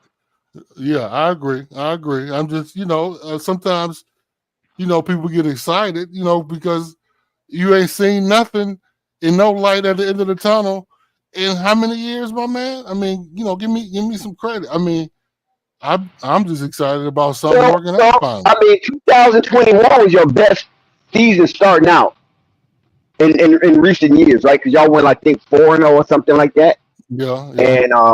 And you was headed for 5-0 and lost a close game. I think it was the Knicks. But nevertheless, you guys started out very well. And in Melo rookie season, you guys was a 4th seed. That's the highest you've been as far as a ranking. You got all the way up to the 4th seed. And coming off a victory of Trae Young and company, Lamelo's first triple-double, you guys became a 4th seeded team. And then, of course, injuries happened. Lamelo went down, Gordon Hayward went down, and Miles Bridges tried to resuscitate the team the best of his ability in their absence. And then Lamelo came back to help down the stretch, but then you guys got obliterated in a playing game by the Indiana Pacers. Following season, you guys started out good again, and Gordon Hayward goes down. Did Kelly Oubre go down that season as well? Who? But you guys, Kelly Oubre. I don't think he went down. I don't think he went. I don't remember. It was somebody else besides Gordon Hayward went down. Down the stretch. LaMelo? Because it was just like, no, LaMelo didn't get hurt that season. That was his only full non-hurt season. Was his what season you talking about? Sophomore year. Oh, second season when he was the All-Star. Him and Miles carried the team down the stretch, but it was somebody that got hurt. It was somebody that got hurt on that team. Maybe was it Cody? It was somebody that was integral, that they needed his service. Right. Besides Gordon Hayward. Cody was hurt. I think Terry was also in and out the lineup too. It was Terry? Terry. It might have been Terry. It might have been Terry. Yeah, it might have been him. Mm-hmm. Yeah, because I know Gordon was definitely hurt. I know Caleb was definitely in and out the lineup, as well as Terry was also too. Okay, so that was really the best year since Melo been a part of the Charlotte Hornets to start out the season and end the season, and then they got obliterated once again by the Atlanta Hawks.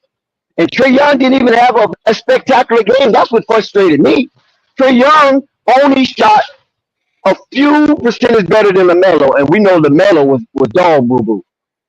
Trae Young was dog boo-boo too, but he just had a better helping cast that got him over the hump. I think it was John Collins that kind of did it. John Collins and Javante Murray to kind of helped Trae Young get over that hump that season. But since then, LaMelo been hurt, so Charlotte is, they have been horse dung. Well, now, keep in mind, go ahead, my bad. Go ahead. Yeah, I said now they got the new regime in action, and I'm impressed. I was very cynical at first, not cynical with Jeff Peterson. I wasn't cynical with him, but I was cynical with the talent that was on the team. Then all of a sudden, like I said, they made that change. Cliffy got a new breath, fresh of air, and for a short period of time, Charlotte Hornets season was resuscitated by the new and improved young guys that came over, who was considered misfits and outcasts, went over to Charlotte and made something of themselves, made some noise. Even Puku resurfaced. But then they hired Charles Lee, a championship pedigree coach. I mean, he's framed in winning. You can't lose, and he's young. It's not like he's some old bitterhead dude who ways are basically have been outdated. No, this guy is freaking young. And hey, man, I like what's going on with Charlotte. I just wish they could have got Maddie, but that's neither here nor there. We'll see how Salaun turns out, and hopefully he do turn out to be something. But that double today, I like that. I like that double because I was kind of down on him because he wasn't playing good. Dex, you also wanted Scoot Henderson really bad, so yeah, let's hold on. Dex, that's water under the bridge. I already have conceded that. It is water under the bridge. I'll leave you alone. Hold on, Dex. Who are you down? Who did I doubt? Yeah. Oh no, you talking about on the summer league team? Yeah, as far as you said that you were not very high on, you were down on him because. I'm talking about Tidjane Salaun. Because the way the Charlotte Hornets was rolling them out was so slow and tangentially, I was like, what the hell is going on? This guy's number 6 pick. Hit the ground running. He just came off an injury. He just came off an injury. They even said. Oh well, I wasn't aware of that because I wasn't okay then. I wasn't aware of that. Thanks for that information because like I said, this guy came to me under a shroud of mystery because I didn't never know who the hell he was for Charlotte to pick him up that high. You're not the only one. That's why they only played him. 14 minutes. That's why he didn't play in the California class. And he basically didn't play. 14 minutes. And thanks for giving me that information because that changed a lot. That changed a lot on my outlook of Salaun coming off the injury. I didn't know that. They rolling them out slow because of injury. That's why they pretty much pull them out and they sit them for such a long time. So and they don't play him 20 points. Yeah, that's because of the injury. So that's why you see that leg, that sleeve he wore in his leg. He had a deep laceration. He got cut really bad. So that's why he's wearing that sleeve. That's why he's wearing that sleeve. Oh, okay. Well, thanks for that information because that changed my outlook because I was kind of concerned. Yeah. So that's why he's doing that right there. So they doing that for the right reason. So the same thing with KJ Simpson. He's supposed to be playing, but he had a hamstring. I think it was a hamstring injury. Yeah, he's too. Yeah, but I wasn't really worried about that kid. But I was concerned about a number 6 overall pick. That's the high commodity right there. Yeah, and you got to get some kind of return value. You know what I'm saying? Right. I understand. That's the reason why. When is the next time they play? Yeah, by the way, guys. Oh, tomorrow. I don't even know. Friday. I think it's tomorrow. No, it's tomorrow. It's Wednesday. They play back to back. They normally only play back to back when it's tournament time. Yeah, they play Boston tomorrow. I'm looking at it right now. Are you serious? Oh, okay. 5:30. 17th. Oh, okay. So they play Boston tomorrow. That's going to be a good one because Boston got a pretty good summer league team as well. Oh, okay. So the Boston, has Boston won all their games? I don't think so. Okay. I don't think so. I'm not sure because I didn't follow them. I only saw them play the Lakers, and they put a whooping on the Lakers. They slashed their head. Yeah. Oh. And I thought the Lakers had a better summer league team than Boston. And Boston came out and just put a can of whoop ass on them. Oh, yeah. They got that the young guy that has the bald head. He's a hustler defender. I forgot his name. He actually, I think he played with Arkansas, if I'm not mistaken, or Alabama or something. But yeah, so he played at Arkansas with Nick Smith. Okay, yeah, okay. Yeah, but tomorrow they play Boston, and apparently if they even win, they might not even go to the championship, even though they might win, because they haven't been blowing no teams out. They've just been winning. So hopefully the Hornets, beat the brakes off of Boston, or beat them, period, and possibly have a chance to a championship. That would be nice. See, this is what I want to see. I want to see the Hornets, even if they don't win, just get to the championship. Just get to the Summer League championship round and just fight it out. You know what I'm saying? And whatever results is, live with it. But getting there, you create this competitive edge to go a little extra. You know what I'm saying? Yeah. Because you want it more than the next guy. Yeah, and to add to what you're saying, Dex, I want them to win, but that's not the big deal to me. I want to see a healthy amount of Tidjane Salaun and a healthy amount of NSJ playing defense and putting it on offensively. That's what I want to see. If I see that, I'm happy. You know what I'm saying? I'm happy. Because we can get an assessment of how good Salaun can become. Because a lot of the interest, I believe, a lot of us have that's believing in Tidjane comes from the highlights. The highlights we saw of him in French League, right? He didn't average many points, but he just seemed like he has a good shot. His 3-point shot, his rotation is great for a big man with length. That's not common. So he has a great rotation. He's a hell of a hustler. But now, does that translate to the NBA? You know what I'm saying? With the speed. I mean, because of his hustle, it might, but that's not a given, because he is I think he's smaller than Buzelis. They have him listed weight-wise smaller than Buzelis, and he's shorter. But for some reason, he looks bigger. So I don't know. There might be a falsehood. The NBA might fudge on people's measurements. But I ain't gonna say, hey, Big Al, I'm not gonna lie to you, dude. Dude look taller than 6'9". He look Shout like out, 6'11" I'm out there. sorry, I missed you, Guy. I wasn't even looking at my device, but shout out to you if you're still here. Big Al, he look about 6'11", though. I ain't gonna lie. He look like the tallest that's dude on what the I'm saying. court. He look like, if anything, Murgo, he look like he damn 6'10". So yeah. Man, Sky, please stop, man. Please stop messing with our host.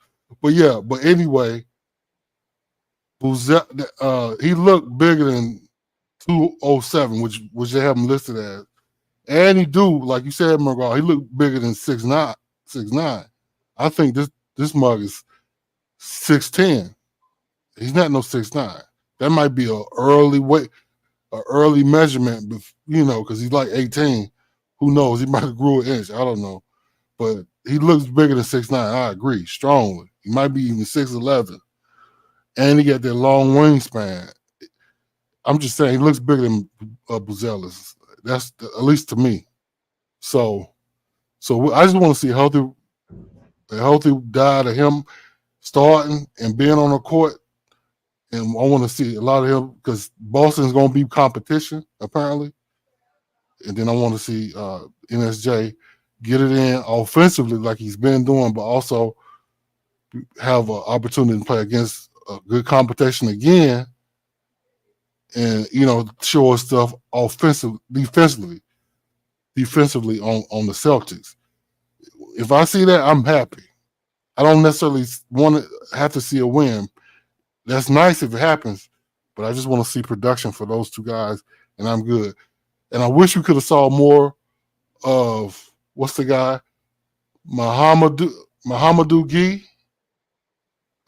He was balling out the first game of the first two, but he got hurt. Yeah, he got an injury. Yeah. Gee looked good. I think he should be on the team. He looked worthy of it. That Jake Stevens, I don't know. He's more like a G League cat. I think Muhammadu can be on the actual team based on what I've seen. So hopefully he can get back in shape, back to normal and feeling better and off of the injury bug. But I got hope for this team. I believe in them. I mean, more so than last year because it make more sense with what we got. We got young, we got old, but actually we don't really have old other than Taj Gibson, but he's not a key contributor, meaning, we ain't got a lot of money invested in him. We ain't got a lot of money invested in Curry. They just insurance, which is good. It's not a Gordon Hayward contract or a Terry Rozier contract where they owe and it costing us a lot of money. So, I mean, so we got this regime knows the hell they're doing, and and we might have something to look forward to as a fan base. Finally. Oh my God, finally. So that's all I got to say.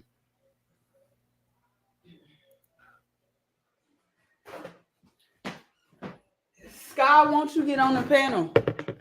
Yeah, Sky, talk your ish, my nigga. And don't start no bullshit. Won't be none. Because you losing Brandon Ingram. I don't know why. Don't nobody want him. Don't nobody want Brandon Ingram. Don't nobody want him. He want a max contract. Yeah, contract too high. Yeah, sure is. You got to be realistic, man. Right, he a lazy baller. I ain't even crazy about Brandon, man. I think he okay though. He good. I don't think he lazy. He just had a problem with health. Okay. That too. Okay. Well, I think I'm debating whether I feel like Brandon Miller better than Brandon Ingram. Well, He that is. was a question I was gonna ask you. I was asking folks earlier if you had a chance to trade to get Brandon Ingram, but you had to involve Brandon Miller. Would you do it? No, Hell no. nope, I wouldn't. Don't It's just don't come with that unstoppable bullshit. it's just Miller, like I said, and this is when I'm talking about growth and development. Because I heard y'all talking about Tidjane, shooting threes and whatever. I don't know when people are gonna get through their head. Shooting threes is like a specific skill set that's not meant for everybody. And the quicker we recognize that, the better off we'll be. I said, y'all looked at Curry and seen his array of threes and don't understand like that's a specialized skill that a lot of guys just look at LeBron, for example, and how long he made it in his career, not really being a good 3-point shooter. Like it's sometimes not most guys' things, and the sooner we recognize that, the better off we be. But people so 3-point obsessed with these players, it's ridiculous. Okay, Purple, I got a question for you. I've been wanting to ask you this because you've been shitting on PJ Washington for a while since And I've been on this panel. I still do. But so with that said, what do you think about him in playoffs? When he was playing with Dallas, I didn't you think know, nothing. I felt like he didn't show me anything different than what he showed me in Dallas. And Dallas fans is about to find out when he come back for a full season with them how bad he is. okay. I don't think he's bad, but he has his abilities. He's not. I don't know. You a little harsh on him, brother. I will say this. I seen a Hornets fan just be so delusional and say, "Oh, PJ was the reason why they lost the finals." No, PJ wasn't. Like No, he's I wasn't. Yep. don't like him, his play style, or I don't know what's wrong with him. Not his play style, because I can't say that. He's just there. Like Derrick Jones Jr., he's able to secure contracts and do the same thing on every team he on. Be the first one down the court, athletic and dunking. Salute to Derrick Jones and his agent to keep him working and keep him in active rotation. Shout out to him. You got some good agents out here that keep their guys working. But it's just that was very delusional to me. And it made me very angry. I said, you don't have to like PJ, but don't lie like that. Don't lie on that man like that. Like, be honest. It was a lot of reasons why they lost.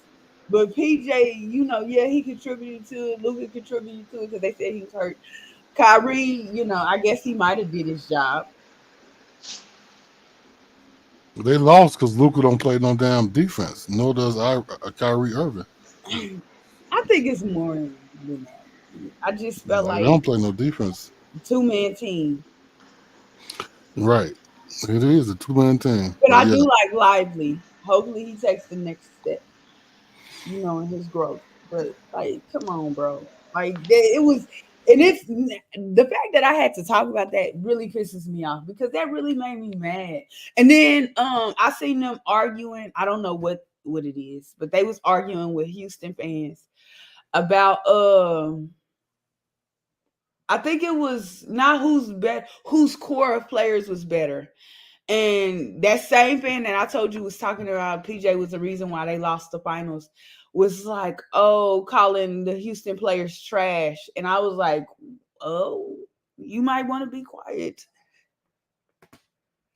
Well, Just very much still have quite a few guys that's on this roster that would be on the G League roster on any other team, and that's including Miami, because Miami like to draft people out the blue and just, which they kind of didn't do that this year.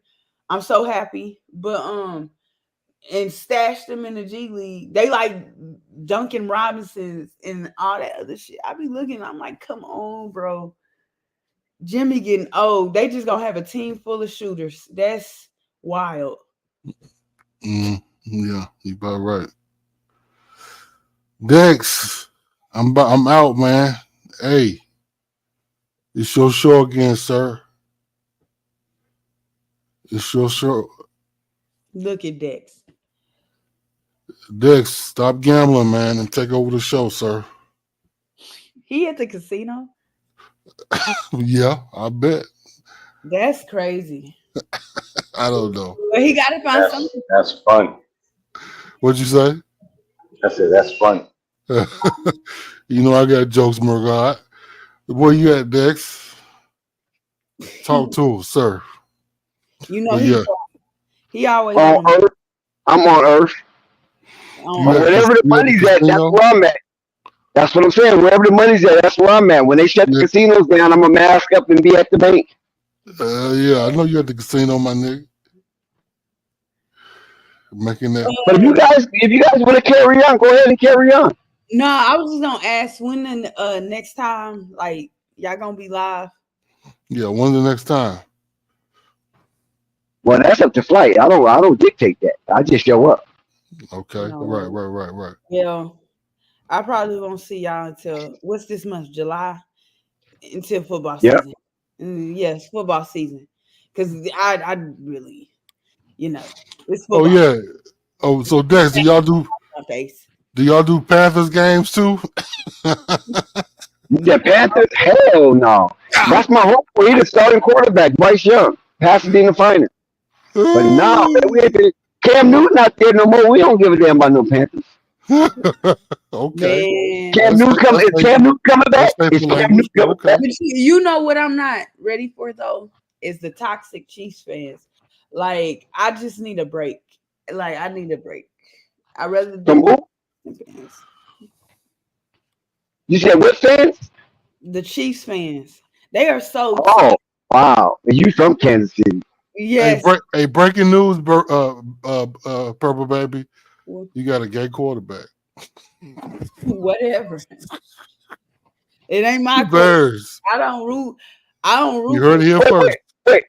Wait, who's gay? Oh no, I'm just messing, Dex. I'm gonna say Patrick Mahomes is married. No, the Bears, my nigga. The Bears. Oh, the Bears. Caleb. Yes. Oh, okay. Yeah, he like to paint his fingernails and all kind of stuff. Huh? Yeah, I don't know, Dex. I don't know. He got a dog. He got. Do we have a girlfriend? I know he got a dog. Keep that dog with him. Yeah, who knows? But I wouldn't be Y'all surprised. did that and Unstoppables on the panel. That's crazy. But yeah, football season. Hold on. When you became a Bears fan, Purple? I didn't say tell him. Right. I just said it was crazy that they did that because you was on the panel. Oh, I thought you did become a Bears fan because your name say Bears love you. That's what I was thinking. Nah, I was trying to think of something different. And this is a new account. That's your Twitter handle, Bear Lover. 10-4 Bear Lover. Are you a feminist, Purple Baby? Are you? I was just looking. You a feminist? It's appropriate for that conversation that they was having for all the men that didn't. They understood. They just pretended like they didn't. But that's So who's your team, Purple? I don't have one. I just can't wait till football come back. That's all I can tell you. I'm waiting for the Raiders to become relevant, though. I know that much. You're gonna be waiting for a while. Yeah, I know. The Panthers gonna be relevant before the Raiders. They've been so bad, man. Like, oh my goodness. The Raiders are not focused. They in Las Vegas. How they gonna even practice with all the holes around? They not focused at all, Dex. How you know it goes down like that in Las Vegas, man, on Tropicana? I heard some stories, my man. I know a little bit. The strip goes down on Tropicana and Flamingo. Yeah, and then the casino that's too. The play. How you gonna play? Oh man, the casinos is bad. The casinos are infiltrated. Before I get out of here, did y'all hear about how they gonna do the new schedule? I think they said it's starting in 2025, but it might be starting this year. Yep. All the TV. The point how they gonna show basketball 7 days a week. Yep. And so I was like, what? I was like, okay. But they make sure they said, oh, it's gonna be when football over with. I said, oh yeah, right, yeah. Crazy. I said, ooh. I said, nah, just stick your whole chest out there, Adam Silver. Yeah, 7 days a week. I wish you best of luck. Because the people that like college sports, they are very quietly very toxic. Like to watch this. This is boring. I said, "Oh Lord, oh Jesus." Yeah, I these said, "Y'all college. need to know Saturdays." Mm-hmm. I said, "Y'all out of college. What y'all still doing? Watching college? Like, come on, bro. Who likes College is exciting. Yeah, we got a while for NBA start. Go They ahead, my brought bad. back the college. They brought back the college edition of EA Sports, right? Yep. Or 2K or Yes, something like that. college Yeah, football 25, right? Yep. I said, ooh, I'm glad nobody messes with college fans because when they come out, it's boring and the rules, and I'll be like, Jesus. And the game has all the player likenesses and names. Yeah, I'm glad that Madden, So yeah, I'm glad Madden probably still won't fix their game. That's what's crazy. But I'm glad Madden do have some competition. for some reason I was thinking it was 2K that had the college football game out. So it's That's EA. what it is. 2K. I think it's 2K. I think It's it's 2K. 2K. Oh, thank God. Okay, because 2K know what the hell they're doing. The Madden EA, no. There's definitely not 2K. It's EA. Is it? Oh, it's EA. Oh, EA? I thought Yeah. I saw 2K on it. I thought it was. No, I it's EA. thought it was two. Okay. EA NCAA college football. Okay. But I saw the numbers though. I saw the date numbers. Like, You want to play Uh-oh, some Dex. little friendly bet, Dex? oh no, because I'm not sure. Because I really don't engage in the gaming like that. It's EA, trust me. Like, Okay. 2K coming out with a football game though. No, they coming out with a FIFA game. They're trying to come out with a football game. So Unstoppable. What do you think about EA making this game though? Because you know EA I don't notorious for nothing, fucking bro. games up. What'd you say? I ain't the football thing ain't my thing, bro.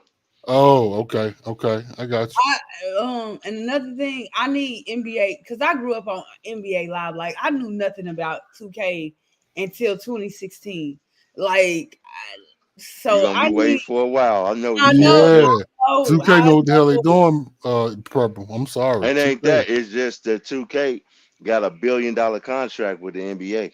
Yep. And I don't see EA coming out like the trying way to match that. the way EA just messed up. Like, Need for Speed is trash. You know, like, come on, bro. Like, how do you mess up like that? Well, Madden or EA messed the game up when they overruled 2K in football because 2K had a way better football game than Madden. That's why they did what they did because they seen the writing on the wall. Yeah, But 2K trying was to do blowing that, their ass out the water. 2K trying actually, like I said, they doing something right now to just try to get that football contract. And right they gonna now, get it. Who? They gonna get it. You said 2K gonna do it? Oh, 2K, EA. excuse me, no, 2K, my bad. 2K trying Oh, to really? get that football contract. They gonna We get trying it to get it back. because I think the contract is I hope almost so. expired with EA, so they'll get it. Yes. What you mean? Yes. Because 2K had a better football game than Madden. I'm sorry. No. They had a better football game. That's what everybody say. If you ain't played the football game on Dreamcast Purple, then you wouldn't understand. You wouldn't understand. Yeah, that's everybody say that. They was the first. Actually, they was the first football game that had first person view. And not only that, 2K was the first one to do the replay. No, it was. 2K was the first football game to have first person view. And that's good, but I don't think they gonna make a better game than I would dare say, Purple, that 2K's last installment was better than a good bit of the Madden games that came out. Yeah, everybody say the same What thing. you mean, like the basketball games? No, the football game. The football was really good. I will say this: is somehow they do something when you can have Madden and 2K. It's better for the gamers because each they have competition. Make sure they have their game stepped up. That's why. Thank you. I don't play. I'm getting sick of. I honestly didn't play 2K24 except for 6 games. Other than that, I ain't play that no more because I'm like, I'm tired of wasting my money on a bad product. Yeah, but Madden. That's what I'm saying though. Like, I'm not gonna deny 2K did have a good game. It's like the Call of Duty and Battlefield thing too. But at some point, like, I'm glad people finally like this is trash, but it's They've been EA trash like for a with long time though. yeah, with live NBA live like that. I don't know what happened. Strikes is real. People leaving is real. League developers leaving is real. Like NBA live, and the fact that people lie was really that game back then. Like It No, was. it It was was the not. best one. Yeah, it was, bro. No, I The hated best live. the best NBA Live game was Carmelo was on the front. So that was 2K. That was NBA Live 2005. First I'm game to sorry, bring the guys. All-Star game, bro. I don't agree with the basketball live being better than 2K. It was. It sometime it I, was. I It don't was, know. bro. I don't know, bull. 2K really you know what made people start playing 2K? You remember? Enlighten me. I I'm can't talking about on the remember. Xbox and PlayStation side. Right, What right. I got got people you. playing on the Xbox and PlayStation side because it started off on Dreamcast is because when they ported those games over for the Xbox and PlayStation, it was $20. So people, $20, and that right. was 2K5, I believe. Ben Gordon was on the front of the Bro, cover, or and Shaquille O'Neal, one of them. I don't that's the remember. fucked up thing. Even with the $20 game, the price tag, it was a better game. Listen, live, the whole build of live was weird because when the players, I don't know if you remember, because I'm a little old, I'm sure older than all of y'all, other than Dex. But I don't know if you remember when live players would run, they would crouch down to run. Yeah. That was bullshit. I mean, somewhat, but not, Come on, but boy. not all the No, way, no, you know. no. You know was why I like bullshit. NBA live because of It's the more sound. realistic basketball to me. I don't know. Since when? Have they got a new one out or Oh, something? let's say a purple reason why, and I'm gonna tell you what makes it more realistic. Go ahead. No, I just said I liked. See, I told you I grew up on it. So NBA live, like I'm gonna be honest, I wasn't working, so I can't say I didn't have the money. I didn't have like I grew up in the single player era, if that makes sense. So I played a lot of Pac-Man, a lot of Call of Duty, you may say, just not online. And so when I started going on live, like, yeah, 2K is better, but to me, offline, NBA live cleared. Like it cleared. I thought the commentating was better and stuff like that. I'm gonna be honest, I was not focused on graphics. You know, like that. I just Oh focused my on God. how you play like Bull, and she then messed I up your had whole argument. How you figure that? I grew up in the era. She Well, said go ahead. she Go ahead and say said it. she said she ain't played. She said she played the one player era, right? And then Yeah. she went into talking about live and how she ain't worried about the graphics. What? Okay. the Hold on. reason Let why, me rebuttal. because I had a What the hell is it came that? out before the Nintendo 64. Well, let me tell you this. Let me tell you why. After she get done, I'm gonna call you. I'm gonna call you on some stuff, bro. I All right, gotta do call it. me. Call me so I can get off. What's the because my mama bought it for me. I had an Atari, and then I think it was a Nintendo system. I can't think. I always Nintendo forget it. 64, Super Nintendo, But Nintendo it looked GameCube, like the I know Nintendo. it wasn't in television. Nintendo GameCube. I What's had that? that too. Dex? But It looked like Yeah, what? I go back to Atari. no, it looked like the Nintendo made it. That I could show you a picture.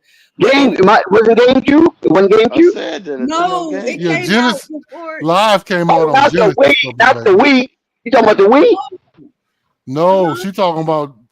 She said Nintendo had It was before live. the No, Nintendo. live came out on Genesis.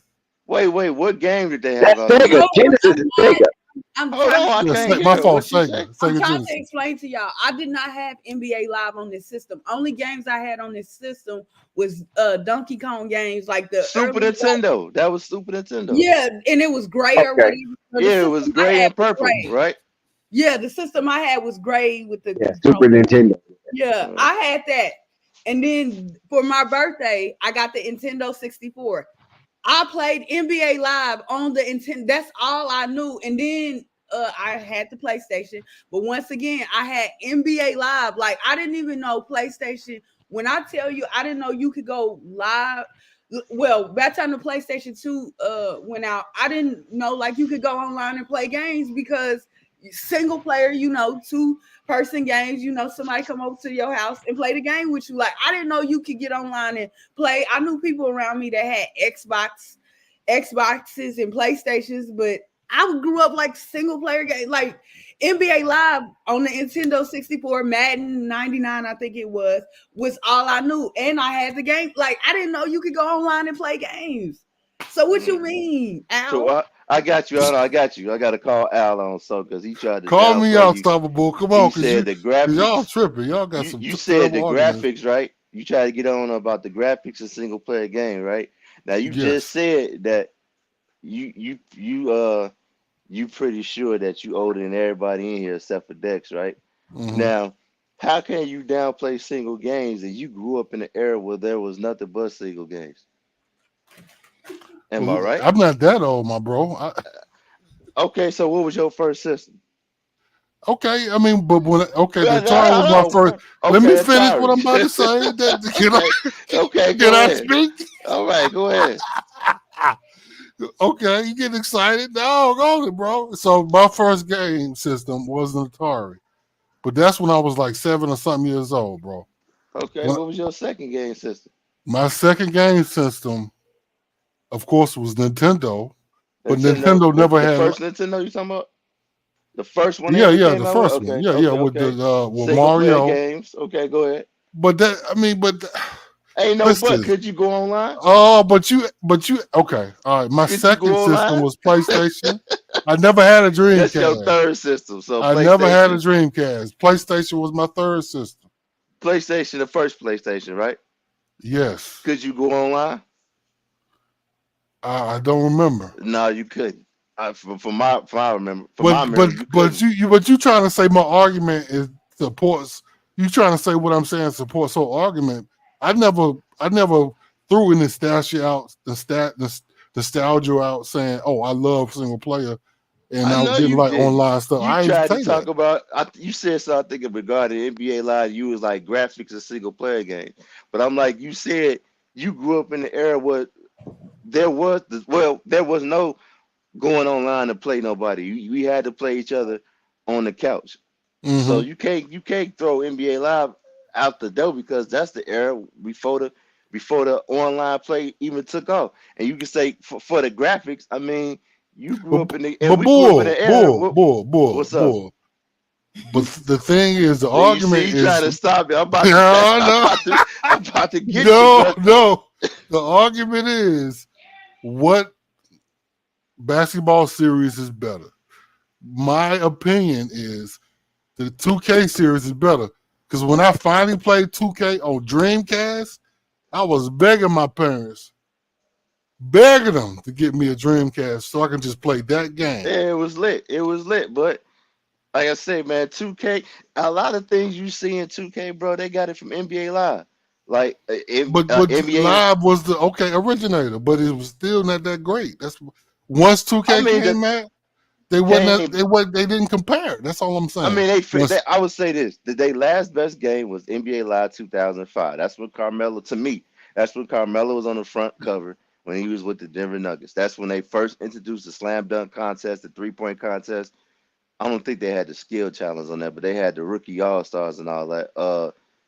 The All-Star game, of course, and they introduced the self-serve alley-oops, throwing it out the backboard, all that. They had all that. The game, that was their last best one. They started slow. They started get bad after that. So let me ask you this then, Boog, because you are on the bandwagon with me when it comes to NFL 2K, right? I never played it, but listen. I'm telling you, I never played your argument, No, I'm about to tell you, I never played the NFL one. I only seen it, but people, and I've looked it up on YouTube, of course. But people who I've talked to have always said that NFL 2K was the best football game to them. I'm only going by what the people say. You know what I'm saying? I only can go by what I seen. You never played it though. No, I don't remember playing it. I ain't gonna lie to you. I might have picked it up one Oh time yeah, it and was tried it, fire. Yeah, but I played it. football Yeah, not my thing. But yeah. Okay, yeah, I well, mean, but the 2K's trash now, man. That shit is terrible. oh man. It's too arcadey, bro. It's Well, unrealistic. that's the nostalgia. I mean, I like the arcadey player feel. I don't like the real. I mean, the realism is okay, but you can't. The arcadey, cartoony characters is what I like. I don't mean by as arcadey by that. I mean far as like it's not real basketball to me. Like what system you play on? Let me ask you that. I got a PS4. I got one. Okay, you don't have an Xbox? No, I Okay, stopped. I stopped on the Xbox One. okay. I'll put it like this, man. 2K, well, because you said you got a PS. Well, in fact, I think no, I don't got it on the PS. The next 2K, fam, I'll play you in 2K, bro, and I'll make you never want to pick that jump up again, for real. I'll do you that Oh, you that dirty in that good? game. That's how unrealistic that game is, bro. Oh, you that good? Yeah, I think I'm not that good. I'll be honest. I was I the haven't been game was playing like just that. I've been working, unrealistic as bro. hell, fam. I mean, but I work too, but I know the flaws in that I game. just bought the game and I don't play it It's like I used to. unrealistic as hell. yeah, but I'll Unrealistic. say this too. The same thing that Madden is currently going through is what 2K is going through. When you get complacent and stuff No like that because you competition. have no competition, that's what happens. Like they just put out anything. Call of Duty found out the hard way with what was that game? It wasn't a modern one. I can't think of it now. They hated that game and they actually stood on business and did not buy it. It bombed out and stuff like that. But we have to stand on business as consumers and literally stop buying Madden until they fix the Yeah, issues. absolutely. I would agree. Yeah, Same with I with agree. this I agree. 2K, and I tell folks all the time, even when they first, I'm only speaking that because that's like I said, I don't play Madden. I only can speak on 2K because I play that. Like for Mhm. them to charge $70 and they just not finally made that stuff crossplay, it's like, what was you charging folks $70 for? If Inflation, they you, say. yeah, okay, all that But money they okay, make. but Uh, now okay, I must call you on this argument, Unstoppable. So you're saying because you're really good at 2K and you can blow niggas out is why 2K is trash. No, what I'm saying is unrealistic as hell. You could take advantage of the flaws in that game. Like for you to, if you could take, for you to be able to take Giannis and rim run every single play is like, come on, bro, that's just ridiculous. Like, you mean to tell me he don't get tired? You could just hit turbo all damn day. I mean, Mm, another thing is even with the Ultimate Team. That's what it was called, my team actually, and I never forget they had a card on there. Shaq can shoot like Stephen Curry and dribble like a guard. It's like, bro, why mm, would you put some unrealistic ass card up in there like that? mm. He Okay. ain't he ain't never. And I could see maybe if he had, I'll say the moments cards they should Right. keep. If there was a moment in history where Shaq went 10 for 10 from the free throw line, then I'm gonna just say something realistic. I ain't gonna say no shit like even that stuff is kind of unrealistic. Like if Right. he did that for real, okay, I expect for you. You got that moments card. I can't foul you when we close it towards the fourth quarter because I know 9 out of 10 you're gonna hit them free throws because his free throws gonna be up. But for you to have a card that Shaq, he's literally you can look it up. Type in Shaq Shaquille O'Neal, my team card, unlimited range or something like that. I think that's the dude can shoot from anywhere on the court and hit the three. Is like, bro, how do you strategize against somebody like that? I can't Okay. foul Shaq in the fourth quarter. Okay. Like, why would you put an unrealistic ass card in a game like that? Okay. Well you help me out to believe what you're saying because I hadn't played 2K like that. I mean, it's gotten really difficult for me to really. I don't want to. I don't. It's to take too much time to master. So I don't have that kind of time. So I haven't really taken the time to do that. But I have noticed that because I think they have a Michael Jordan moments card. What he's Yeah, 100. yeah. I mean, that's just the name of my team. I can name some other stuff like I think it was 2K17, bro. You couldn't even edit your roster.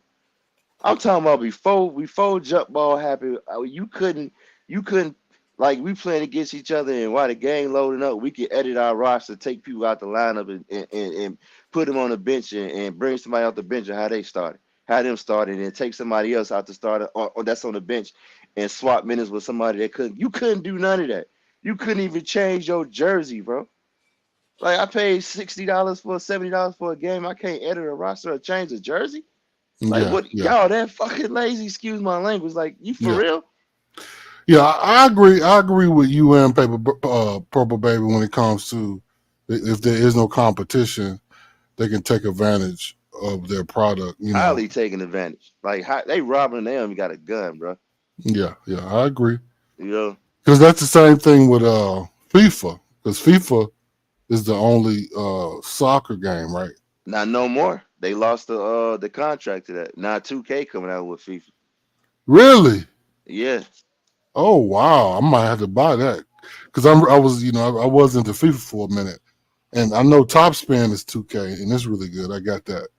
So and Top Spin is the tennis, and that's really good. I like that one. But yeah, so okay, I might have to mess with that FIFA there because I mean, like I said, I was getting the game, but what really made me throw the middle fingers up to them is they going through something right now with I believe it's 2K23 that a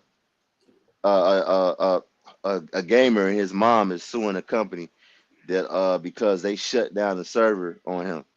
And one of the arguments was that how you just go shut down the servers. Not only that, that all my VC I had on there, I done lost it now.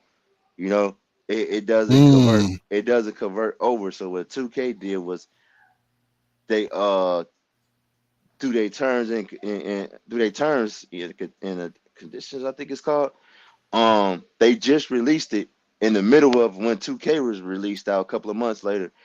They make you sign they don't make you, but they tell you pretty much that you agreeing to that the virtual currency that you spend your hard earned money on, that you know that it's not real and it's pretty much their money and they can do with it that they want.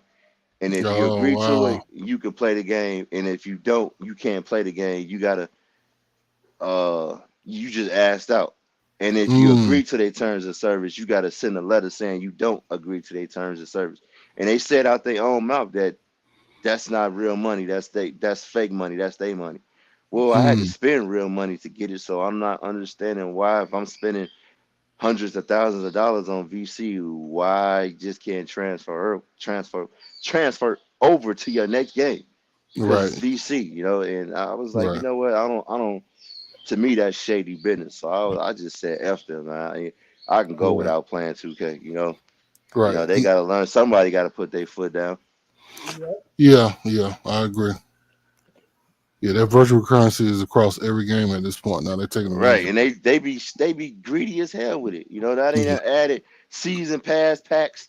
It's just like, man, y'all just extra ass thirsty. Then the game is just some of this shit be broken, and y'all just come up with lame ass excuses why they can't fix it. I've always said too that they should just make the damn game a season thing, free to play, and you just Yeah, pay for the upgraded graphics and rosters, but they not gonna do that because if they do that, then that means they got unlimited storage space. Meaning hmm they can't come up with no excuse saying they ran out of room, why that's not in the game, why that's not in the game. It's just, like I said, another feature they took out was team up. Why right. you take team up out the damn game? It's like, man, y'all just too damn comfortable. Yeah. I stopped playing 2K a while back. I mean, I bought the game. I tried to get back into it, but it's at this point it's become a little toxic for me. I'm sometimes toxic. I know how to get it and talk my shit, but yeah, it's too toxic for me, and it take too long to master. So I ain't got time to be. Shit, man, just get the damn team that got the most threes, which was Golden State. I think what team is the best? It probably be the Suns. It's just shoot three. The motherfuckers gonna go in, bro. they go, Nah, man, I they go can't never fall. get the timing right on my jumper, Man, man. you gotta turn on your shot feedback, bro. That's what I tell everybody. You My want to shot become feedback. Yeah, I know you want to that. become a elite shooter. Turn on your shot feedback, man, so Yeah, you know when to release it. You'll be hit threes like crazy, man. It's just no, I've been terrible, bro. I ain't got time for it, sir. I'm not twisted.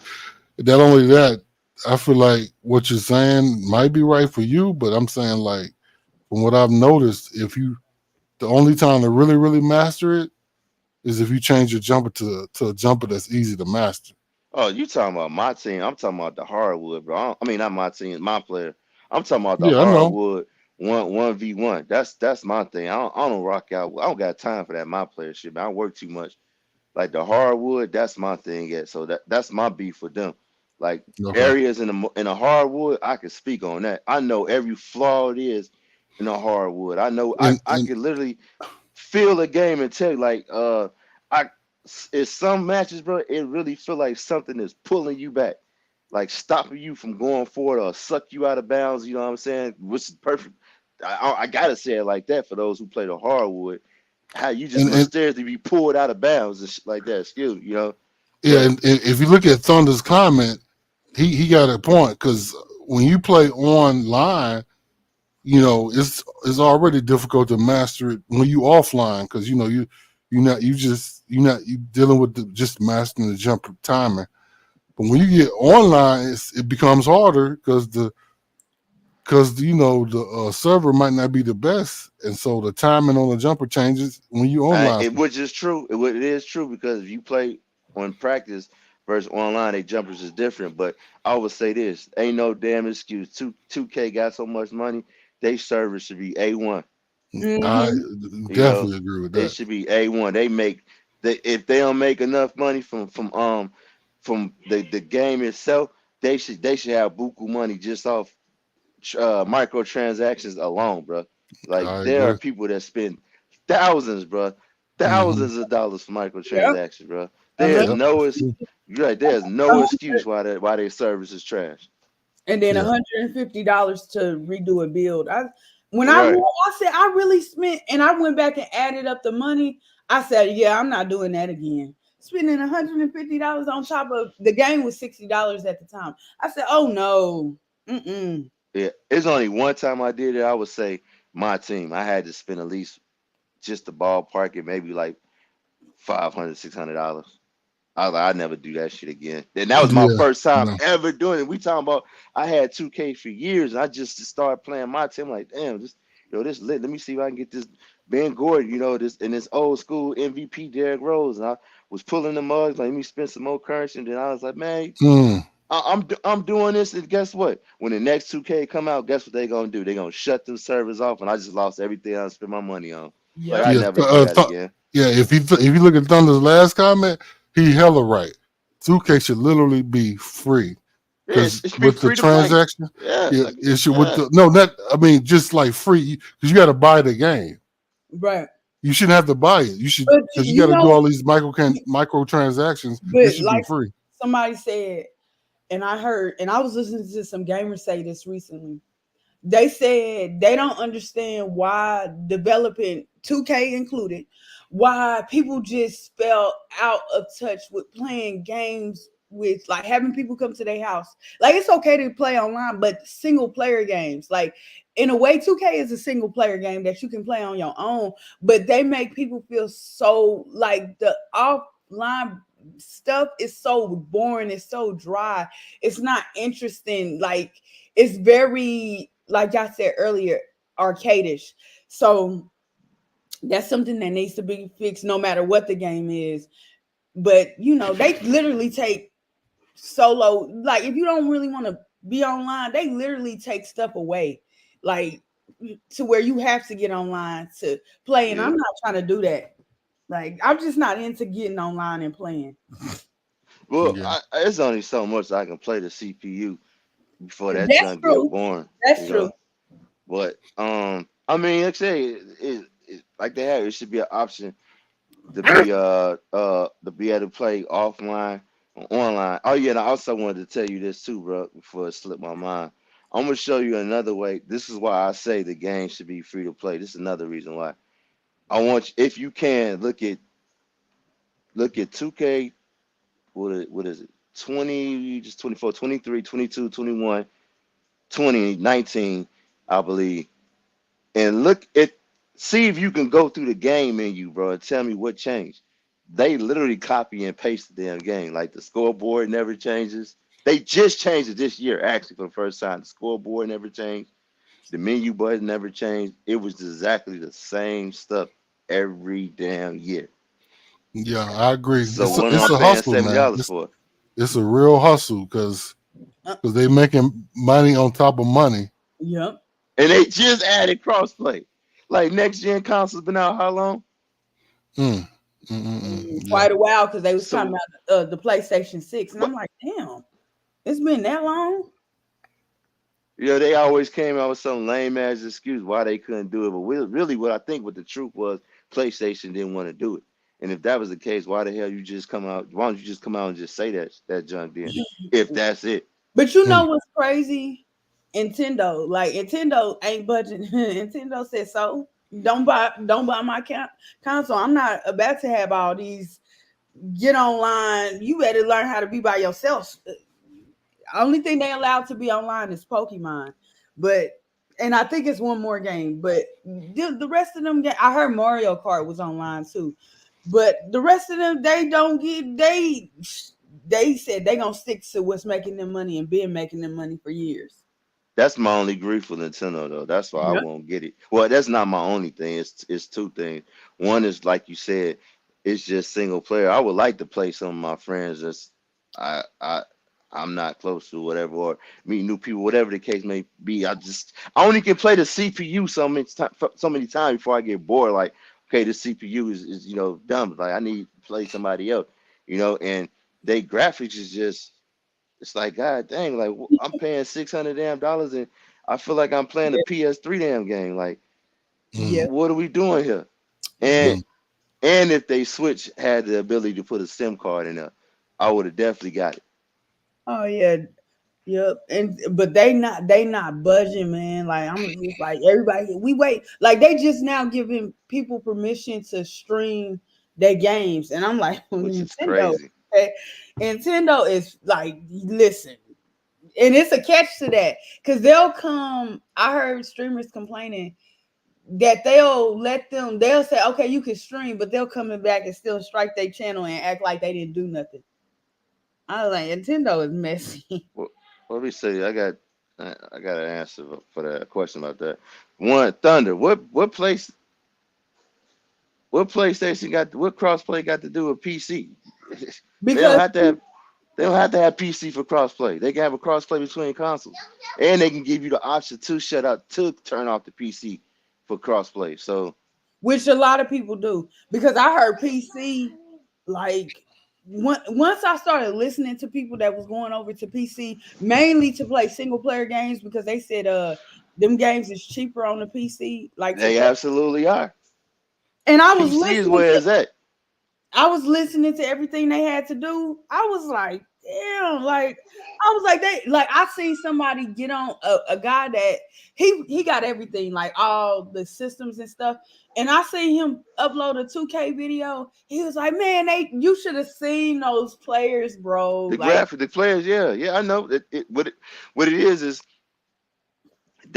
they mod they stuff. So what you was probably looking at was 2K mods, and they changed the graphics, they changed the scoreboard and all that. They make it visual more look realistic. They changed the player builds and all that to make look realistic. PC where is that? Because with PC you can change how your frames because the normal frames of some folks that have consoles that know is 30 frames per second. Some is 60. But with them, they can put theirs 30, 60, 200, 260, frames, which is good. Or they can put the graphics 720, put the graphics 1020, put the graphics 21. They can put the graphics 4K, or they can max out everything 4K, ultra settings, all that. So really, yes. No, eat that food right there. So really, PC where it's at, and then you go on Steam, you look at all the sales. Like that's my biggest grief too with consoles. It's like because all my games are digital. You ain't gonna find one physical copy at all. And my biggest thing is, why am I paying $70 for a digital game? I'm not getting a CD. I'm not getting a booklet. I'm not getting the case. So why are you robbing folks charging them $70 for a damn game when you can go to Steam or whatnot and get them doggone things cheaper? You know, and the graphics is way better. You know, way better. You know, I'm because of their thinking about it. GPUs and CPU. Oh, I'm getting it. I'm getting it. I just want to make sure I'm in my kind of permanent place before I do Right. that. But I definitely was like, I ain't got no problem going to the desktop. That's my thing. Nah, you can play with the Xbox and PlayStation controllers. I know. I was like, ooh, get from over there. But I'm gonna pick this. Like I said, I gotta go. Bye, Dex. I'm gonna leave this with you, Purple. Look into the 5090. That's the new graphics card that's coming out. If you really want to do that, I say wait for that 5090 to come out. Okay. If you want to, yeah. Okay. Okay. I appreciate everybody hopping on and engaging with us. It looks like we're coming down to the last minutes of the stream, and we can go ahead and close it out, Unstoppable. I mean, you were very informative with the gaming, and I appreciate your take on the Charlotte Hornets. It was all good. Purple Baby, Big Al, he's resurfaced, and Uncle Vern and Flight started it off with their banging content.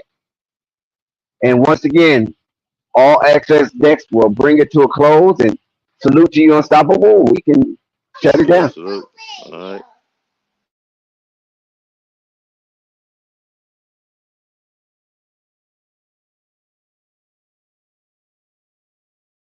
Flight Sports TV, man. That's my dude. I rolls with him. You heard what the man said. It's Flight Sports TV.